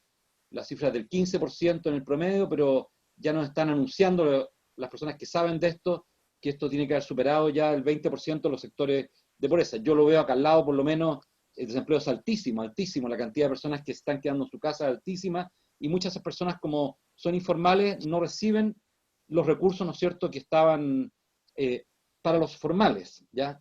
¿Cómo lo enfrentamos esto? Para llegar ya a ir enfrentándolo directamente. Bueno, no lo podemos enfrentar del Estado con un neoasistencialismo. Y esto lo señalo con fuerza. Tú, para poder efectivamente trabajar con la comunidad, tienes que asociarte al poder local. Y esto debería haber ocurrido en enero. En enero te deberías haber sentado con el poder local, con los alcaldes, las alcaldesas, haber visto cómo ibas a programar todas las cuarentenas, los cierres de las ciudades, los cordones sanitarios, haber llegado a un acuerdo, cómo el Estado iba a colaborar con esos lugares para poder enfrentar una cuarentena, especialmente en lugares donde las cuarentenas acentúan la pobreza, ¿no es cierto?, y que las condiciones de vida en la familia, ¿no es cierto?, son de alto hacinamiento. No me puede decir una autoridad del Estado que no conoce que hay hacinamiento en nuestros lugares, si los datos lo dicen, y en general parlamentarios que visitan sus territorios saben lo que ocurre en esos lugares, ¿ya? Entonces, tendrías que haber acompañado una política y no de construirla sobre el camino, no puedes improvisarla. El neoasistencialismo implica, por ejemplo, que tú no discrimines, junto con las autoridades municipales, ¿qué es mejor? ¿Entregar canastas o transferir, ¿no es cierto?, para poder comprar el alimento localmente? Y eso lo podrías haber negociado anticipadamente con las autoridades comunales. Lo más probable es que para familias donde hay personas muy dependientes, adultos mayores, que ya lo estaban haciendo los municipios, son importantes las canastas. Pero para otras familias que van a recibir el ingreso familiar de emergencia, lo importante era adicionar al ingreso la transferencia monetaria. Sobre lo que está haciendo el Estado no voy a extender más, no soy una persona experta en la parte sanitaria, conozco más, ¿no es cierto?, de la parte socioeconómica, pero sí quiero extenderme sobre lo que nos compete a nosotros como sociedad civil, porque creo que ahí sí tenemos mayor poder de control y tenemos que movilizarnos más. Sobre lo otro podemos sugerir, como lo hemos hecho, ¿no es cierto?, a la autoridad nacional, nos hemos juntado con el presidente de la República y con muchas de las autoridades desde la sociedad civil para poder tener una manera de trabajar distinto. Y como sociedad civil, me parece que Carol ya no está, pero aprovechando que está Jimena, quiero decir que como sociedad civil, Carol respondía y decía que estaba ya casi aprobado la división, ¿no es cierto?, de servicio para que se hiciera un servicio, ¿no es cierto?, integral para la infancia, y que se había puesto como una muralla, ¿no es cierto?, porque se dijo, ok, lo aprobamos, pero siempre y cuando se apruebe primero la ley de garantía. En la construcción de la política pública, los que hemos estudiado algo de política pública, ¿ya?, la construcción implica que primero debes tener el marco general para construir una política más específica. Y ese marco general es la ley de garantía. Y esa ley de garantía implica que ojalá trasnochar, trabajar muchas horas hasta que se apruebe, previo a aprobar, ¿no es cierto?, un servicio que va a responder a una ley de garantías. Y esa ley de garantía la venimos pidiendo hace mucho tiempo, desde, ¿no es cierto?, la firma de la Convención de los Derechos del Niño. Desde la sociedad civil quería dar algunos tips, ¿no es cierto?, de lo que estamos trabajando y señalar algunos de los puntos que creo que son importantes. Uno de ellos, ¿no es cierto?, es escuchar mucho a los niños, niñas y a los adolescentes que están en los territorios. Jimena decía que lo más probable es que lo que vayamos a construir después va a ser muy distinto a lo que tenemos hoy día. Bueno, aprovechemos entonces a escuchar eso, para modificar. Samuel nos provocó muy fuerte un desafío muy fuerte, dijo, no debería existir la Casa Azul en la Granja, en la Yungay, no debería existir Nuevo Mar, ¿no es cierto?, en Puente Alto, que son escuelas para niños que han quedado fuera del sistema escolar. Esas personas se deberían integrar dentro del sistema escolar. Nos desafía porque es un cambio de modelo, ¿ya? Entonces, escuchar y hacerlos partícipes a los niños y niñas. Algo de eso hoy día la Defensoría de la Niñez sacó, ¿no es cierto?, un documento donde ellas hablaron. Estar presente.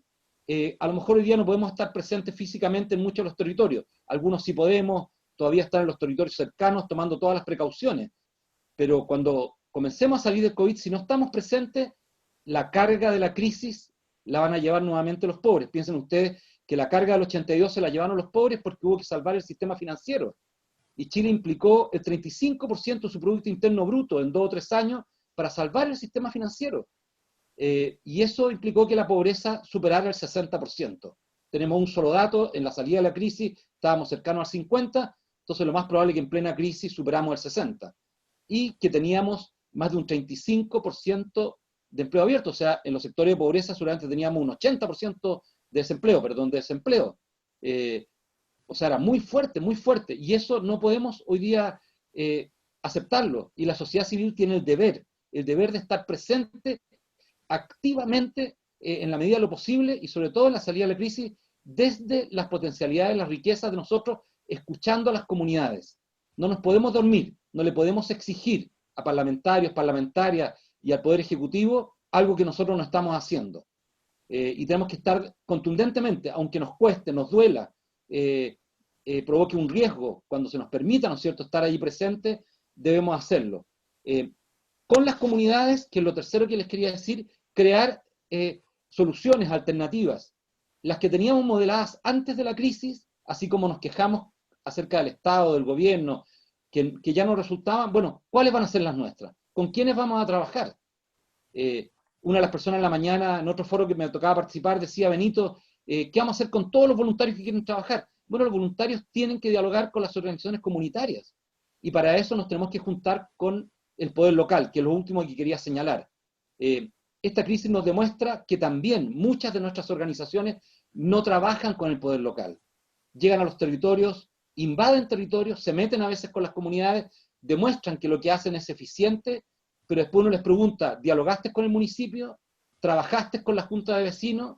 ¿Te involucraste con los consultorios que estaban en el territorio? Y muchas y muchos de ellos no lo han hecho.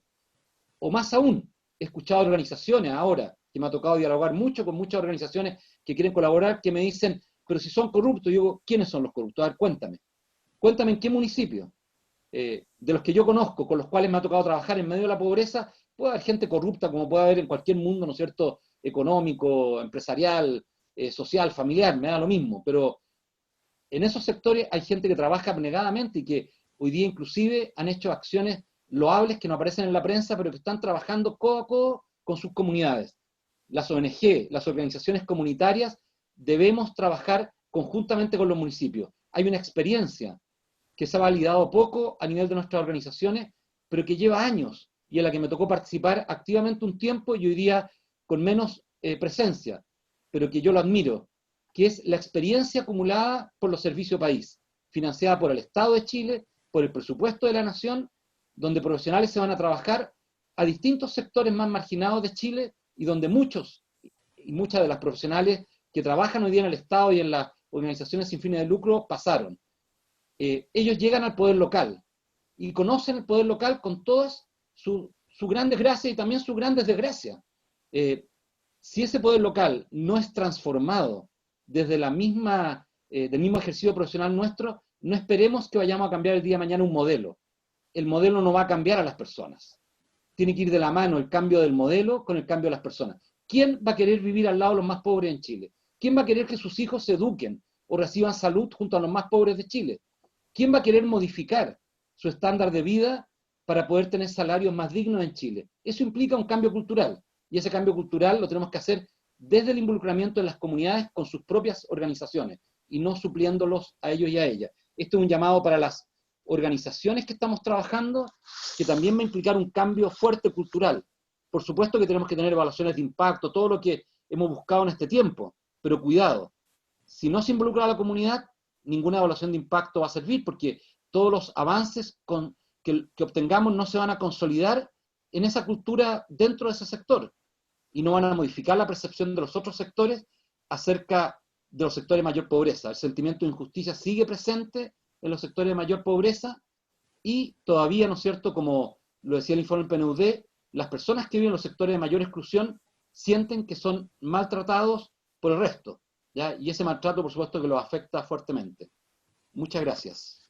Muchas gracias, Benito, por tu intervención y también rescatando, creo, algunos puntos centrales que tiene que ver con que lo que hoy vivimos, el impacto que hoy tenemos, tiene que ver con una historia que arrastramos también en relación a las políticas públicas, las políticas de vivienda, señalaste en específico, el llamado a la sociedad civil a cumplir ciertas tareas y roles y asumir ciertos roles, sobre todo rescatando mucho el rol del municipio, del gobierno local, como un actor clave que hoy se muestra dentro de esta pandemia que estamos viviendo, no solo para la sociedad civil, sino que para el Estado en general. Así que muchas gracias, Benito, por tu intervención. Y ahora, sin más, queremos darle la bienvenida a Paula Pacheco de UNICEF. Ella es especialista de políticas sociales, así que bienvenida, Paula. ¿Necesitas que alguien te autorice? Sí, Carlos le puede autorizar. Ahí está. Super. Necesito que me autoricen también para poder compartir pantalla.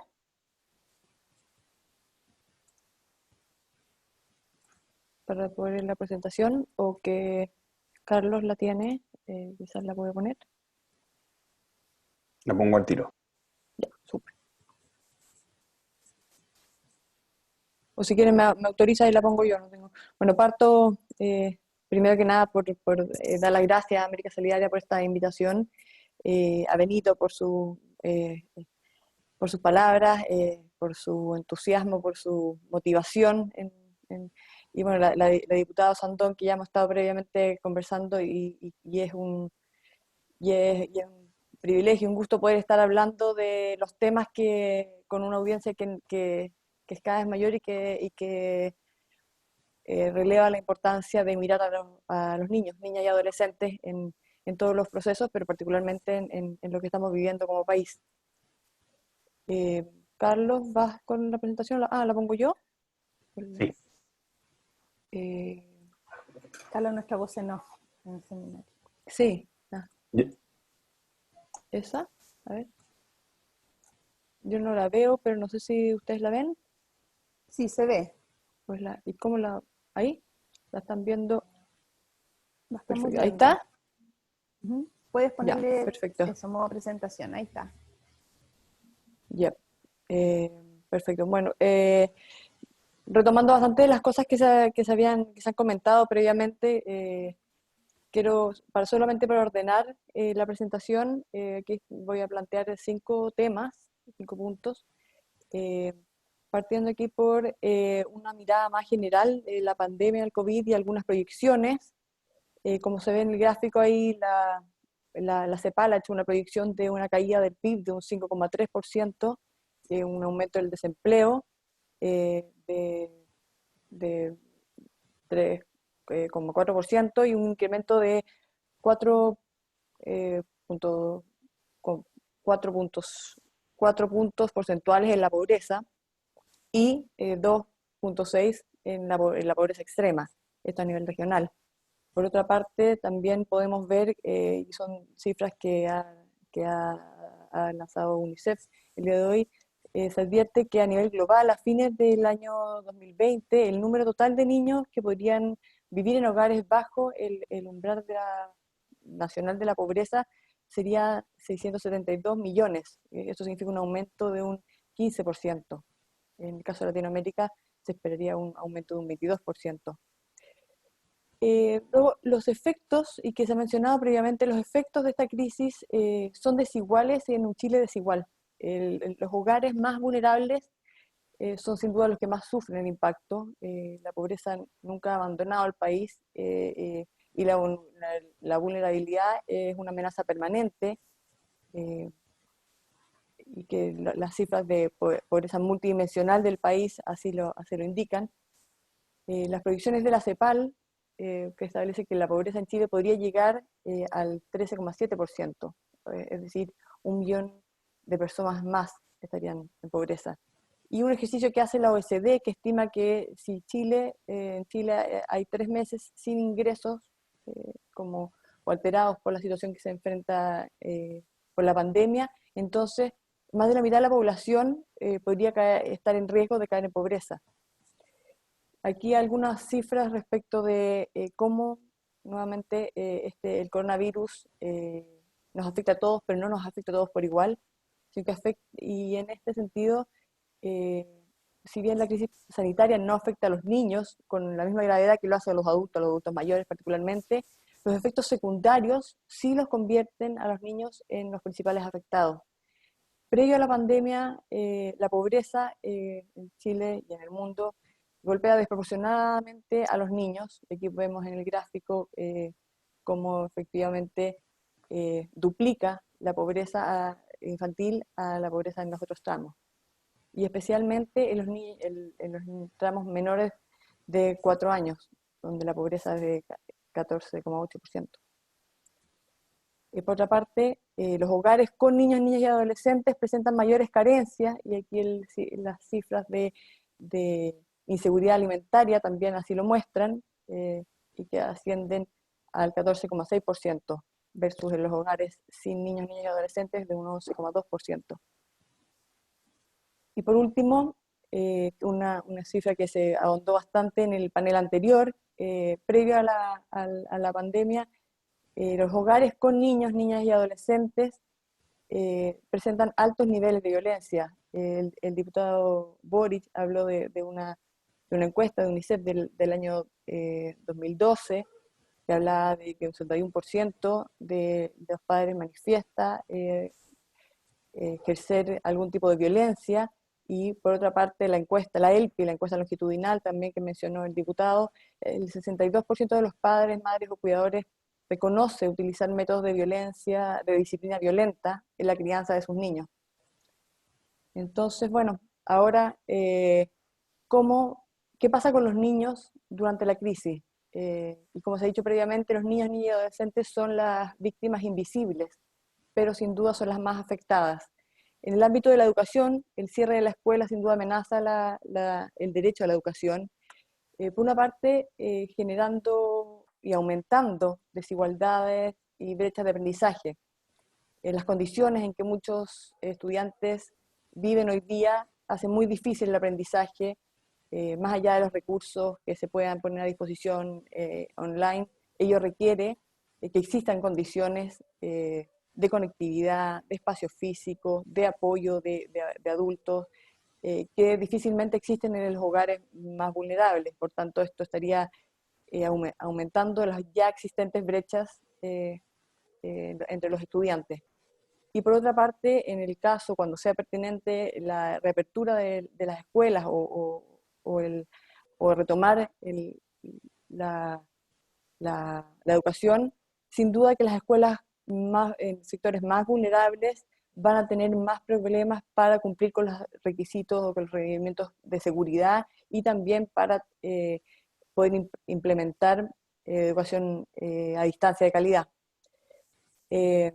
Por otra parte, hay un fuerte impacto, se espera un fuerte impacto en la adherencia a la escuela y a la trayectoria educativa de los estudiantes. Experiencias que tiene UNICEF internacionalmente muestran que cuanto más tiempo permanecen los niños fuera de la escuela, menos posibilidades tienen de regresar. Y eso sin duda es un temor y una preocupación muy grande que tenemos, y que nos hace pensar en cómo podemos tomar medidas que no hagan incrementar la deserción escolar y, asimismo, el trabajo infantil, cuestión que también es más difícil cuando los hogares están con menos ingresos, y entonces hay una mayor presión porque los adolescentes salgan al mercado laboral. Y por último, las dificultades para implementar los sistemas mixtos de aprendizaje en los sectores más vulnerables, mixtos entendido presencial y a distancia, también también son desiguales y también afectan más a la población más vulnerable. Por otra parte, en el ámbito de la salud, los sistemas están sobreexigidos y, adicionalmente, hay una interrupción en muchos de los servicios regulares. Hay un riesgo de malnutrición, la inseguridad alimentaria de las familias es probable que aumente, y eso se suma al sedentarismo y que acrecienta la ya preocupante obesidad infantil. Como decía anteriormente, los servicios de salud están sobreexigidos, lo cual dificulta que los controles regulares y los servicios ambulatorios se estén prestando.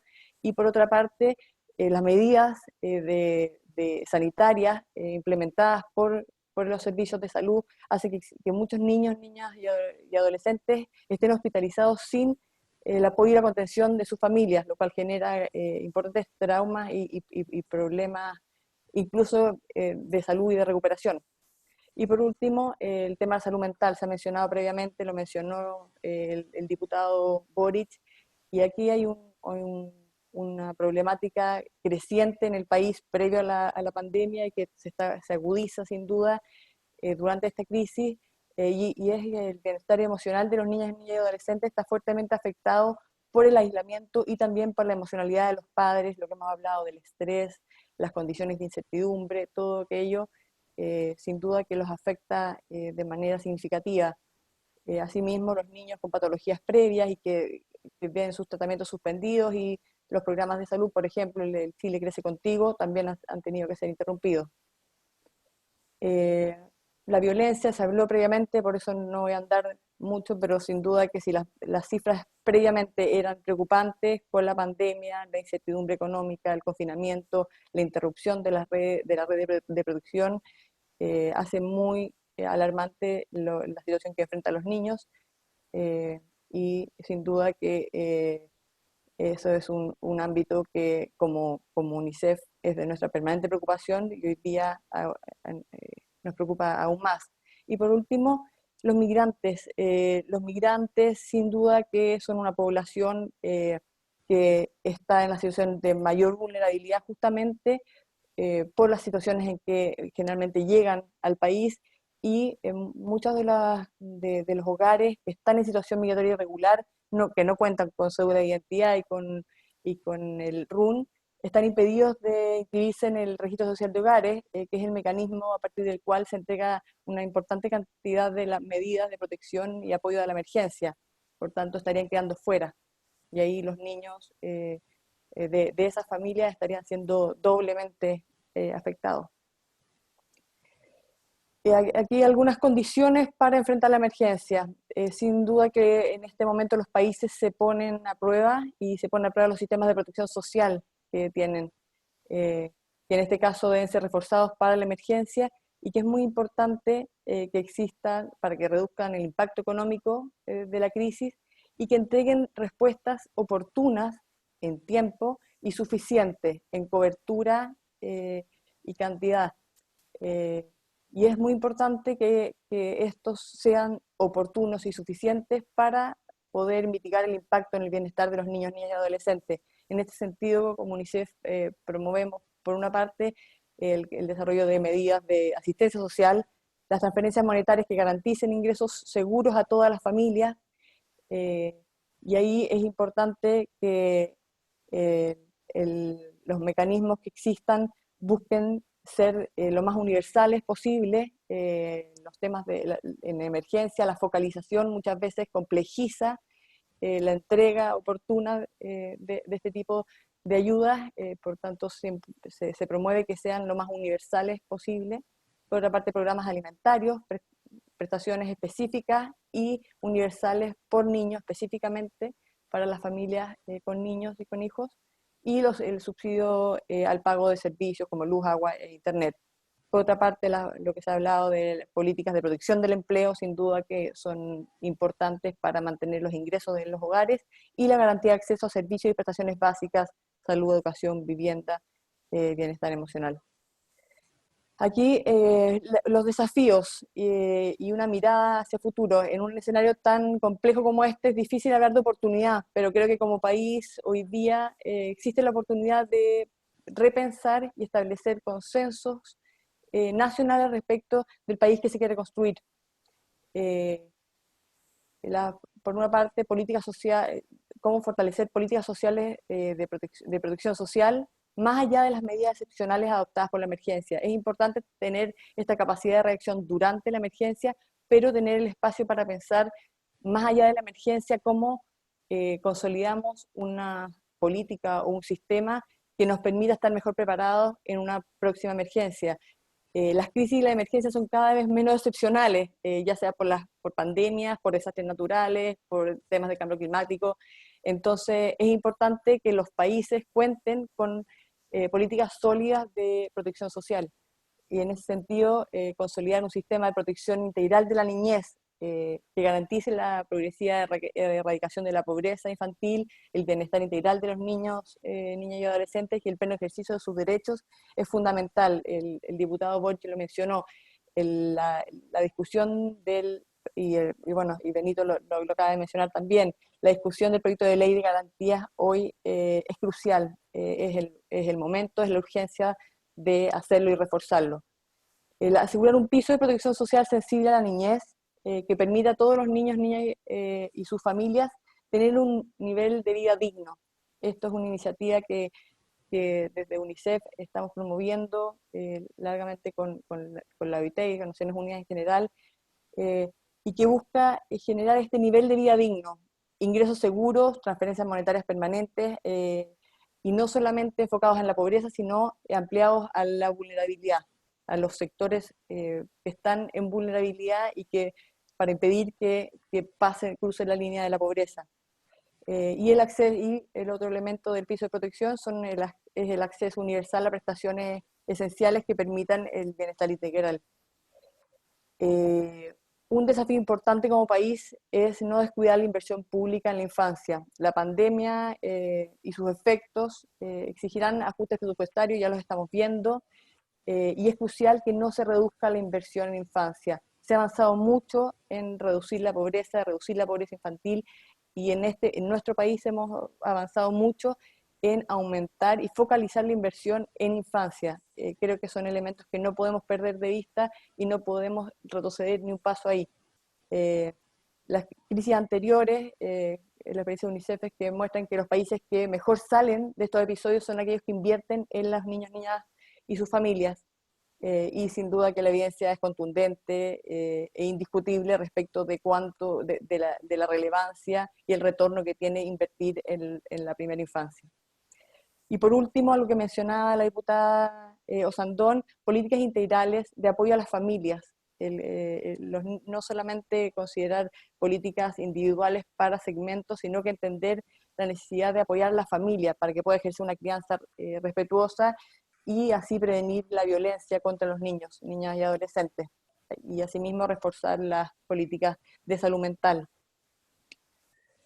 Por último, este año se cumplen los 30 años en que Chile suscribió la Convención sobre los Derechos del Niño, y que con ello el país establece una responsabilidad en la protección y promoción de estos derechos, sin discriminación y asegurando el interés superior del niño.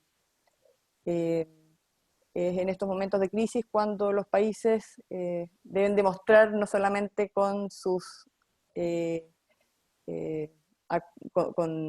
con palabras, sino con acciones, su compromiso con la niñez y con la adolescencia.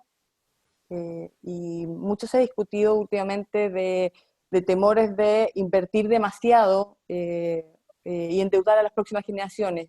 Creo que no hay mayor deuda para las próximas generaciones que dejar de invertir hoy de manera oportuna y suficiente en nuestros niños, niñas y adolescentes. Muchas gracias, Paula, por tu presentación, y bueno, creo que diste un amplio panorama de lo que del impacto que está teniendo esta pandemia en la niñez, y cómo, si bien a la niñez no tiene una afectación quizá en lo sanitario, pero sí es desproporcionado en los otros ámbitos, como tú lo has señalado en tu presentación.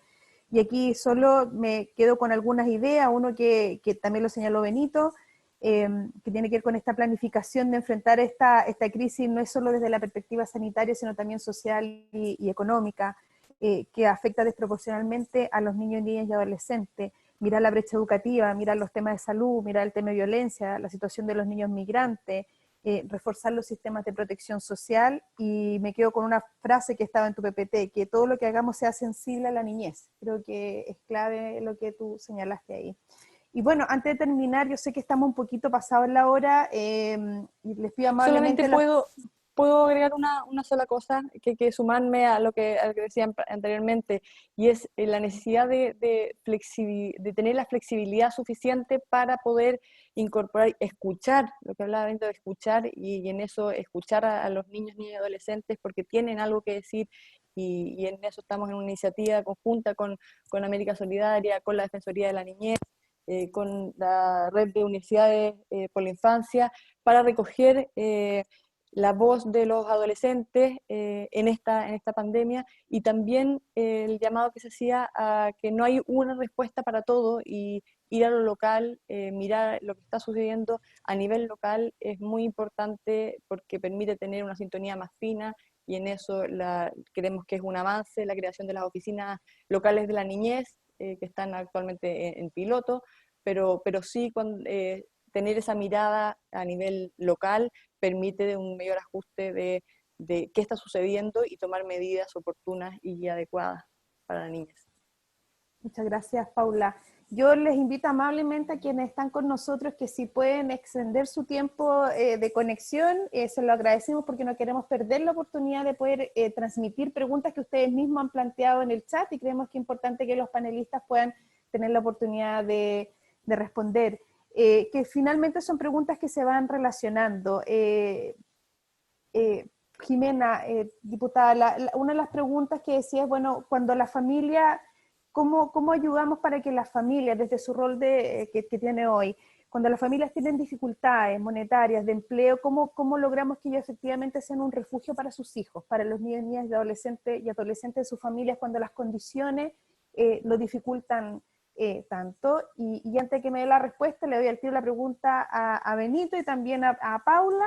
Benito, para ti la pregunta es, ¿qué se propone? ¿Qué propones tú para concretar lo que todos sabemos, que se requiere aunar esfuerzo, escuchar y trabajar mancomunadamente por la niñez? Y para ti, Paula, la pregunta es, ¿el sistema de protección integral de los derechos de la niñez y adolescencia desde UNICEF tiene la finalidad de la erradicación progresiva de la pobreza? Esa es la pregunta. Así que, Jimena, te invitamos a responder la pregunta dirigida a ti. Necesitamos el micrófono. Carlos, no sé si tú puedes... Ahí sí. Ok, ahí está. Oye, solo una anécdota. Yo soy mamá de 9 hijos y hace 27 años atrás un hijo mío hizo un spot justamente para la UNICEF de que los niños tenían que ser escuchados. ¿Ah? Gratis, eso sí, pero lo tengo y se lo quería mostrar porque imagínate desde esa época que estamos hablando de este tema y hemos avanzado poco. Ahora, claramente lo que tú me preguntas es complicado porque la gente tiene que salir, tiene que trabajar y es difícil que se pueda dar todo esto y es por eso que ahí yo quiero tomar lo que hablaba el diputado Boris, en el fondo que tenemos que de alguna forma, ojalá llegar a una renta ética mensual, sobre todo para las familias más vulnerables que en algunos lugares del mundo ya existen. Y por otro lado, poner todas las posibilidades. Mira, yo en lo personal le he pedido a mi gobierno, al menos para las mujeres de mi zona, de las que yo tengo responsabilidad, capacitaciones, muchas capacitaciones para que ellas, pero no capacitaciones en cortarse el pelo y cosas de uña, que está como hay cosas que realmente tengan trabajo, ¿ah? Cafetería, choferes, bueno, cosas que antiguamente eran consideradas como masculinas, pero que hoy día realmente las mujeres pueden ejercer y pueden salir adelante. Tu pregunta es la pregunta del $1.000.000. O sea, claramente hoy día yo no puedo pedirle a una mujer que controle a una pareja, o un matrimonio, o quien sea, que controle toda una situación familiar estable cuando tiene la obligación de salir a trabajar, porque si no, sus niños no comen. Yo creo que tenemos que trabajar muchísimo lo que en algún minuto dijo Benito, que esta relación que tiene que existir, que hace relación con este tema de esta perspectiva familiar que te decía yo, que en el fondo tiene que haber una unidad entre la familia, el gobierno local, el Estado, una cosa integrada, un sistema integrado al cual aspiramos y lamentablemente tengo que reconocer que como país nos falta muchísimo, porque todavía tenemos muchas familias que no tienen posibilidad de lograr lo que yo te estoy diciendo. Muchas gracias, Jimena, por tu respuesta. Benito, te damos la palabra. Muchas gracias y gracias. Si esta es la última posibilidad de hablar, gracias a todos los panelistas, ¿ya? Sí, gracias por esta oportunidad y para todos los que organizaron esto y los que nos están siguiendo. Yo la verdad es que entiendo que el Estado tiene que hacer su trabajo, también el mercado debe hacer su trabajo como uno de los actores de la sociedad, ¿ya? Pero en lo que corresponde a la pregunta que me hiciste y nos corresponde a nosotros, a las organizaciones de la sociedad civil, debemos trabajar juntos. Esto no es optativo, debemos trabajar juntos. Entonces cuando nos abocamos en un territorio a trabajar, las organizaciones nos tenemos que conocer, tenemos que vincularnos con el poder local, tenemos que articularnos entre nosotros y también colaborar con la función pública en esos territorios, porque si no vamos a ser una isla y podemos causar daño al final a la política. Y al final horadar lo mismo que queremos buscar, que es la salida de la pobreza, ¿no es cierto?, la salida de la exclusión social, y por validar a lo mejor un método nuestro, por vincularnos mucho a la academia, tener indicadores y tener cierto paper a lo mejor el día de mañana, se nos olvide que es más importante es juntarme con la otra organización que trabaja en el territorio, con la Junta de Vecinos, con las organizaciones que volvieron a surgir ahora. Yo nunca, desde inicios de los 90, he visto tantas organizaciones funcionando en el Castillo. O sea, con las que no ha tocado reunirnos, comedores, pero de mujeres dirigentes que son hijas de las antiguas dirigentes, que aprendieron de sus madres, seguramente muchos de esos dones dirigenciales y de honestidad y de trabajo en grupo, que al final le dan un valor tremendo. Bueno, nuestras organizaciones sociales, como lo ha hecho un poco la comunidad de organizaciones solidarias, una mesa de infancia, ponernos de acuerdo. Ponerse de acuerdo siempre es difícil. Le resulta difícil a los parlamentarios y parlamentarias y también a nosotros las organizaciones. Pero si nosotros no actuamos de manera mancomunada, tanto a nivel nacional, local, territorial, regional, no le exijamos al otro al hacerlo. Entonces, esa es la única puerta que yo veo que podemos abrir como organizaciones. No puedo asegurar lo que va a resultar de eso, pero sí va a resultar algo mucho mejor de lo que hemos construido hasta ahora como organizaciones sociales. Y eso lo necesitamos con urgencia. Muchas gracias, Benito. Y para cerrar, te dejamos a ti, Paula. También ahí está habilitado tu micrófono. Sí, la pregunta era por los sistemas de protección integral de la niñez. El sistema de protección integral de la niñez se entiende como el conjunto de órganos o entidades que tiene como propósito respetar, promover, proteger, restituir y restablecer los derechos de los niños, niñas y adolescentes.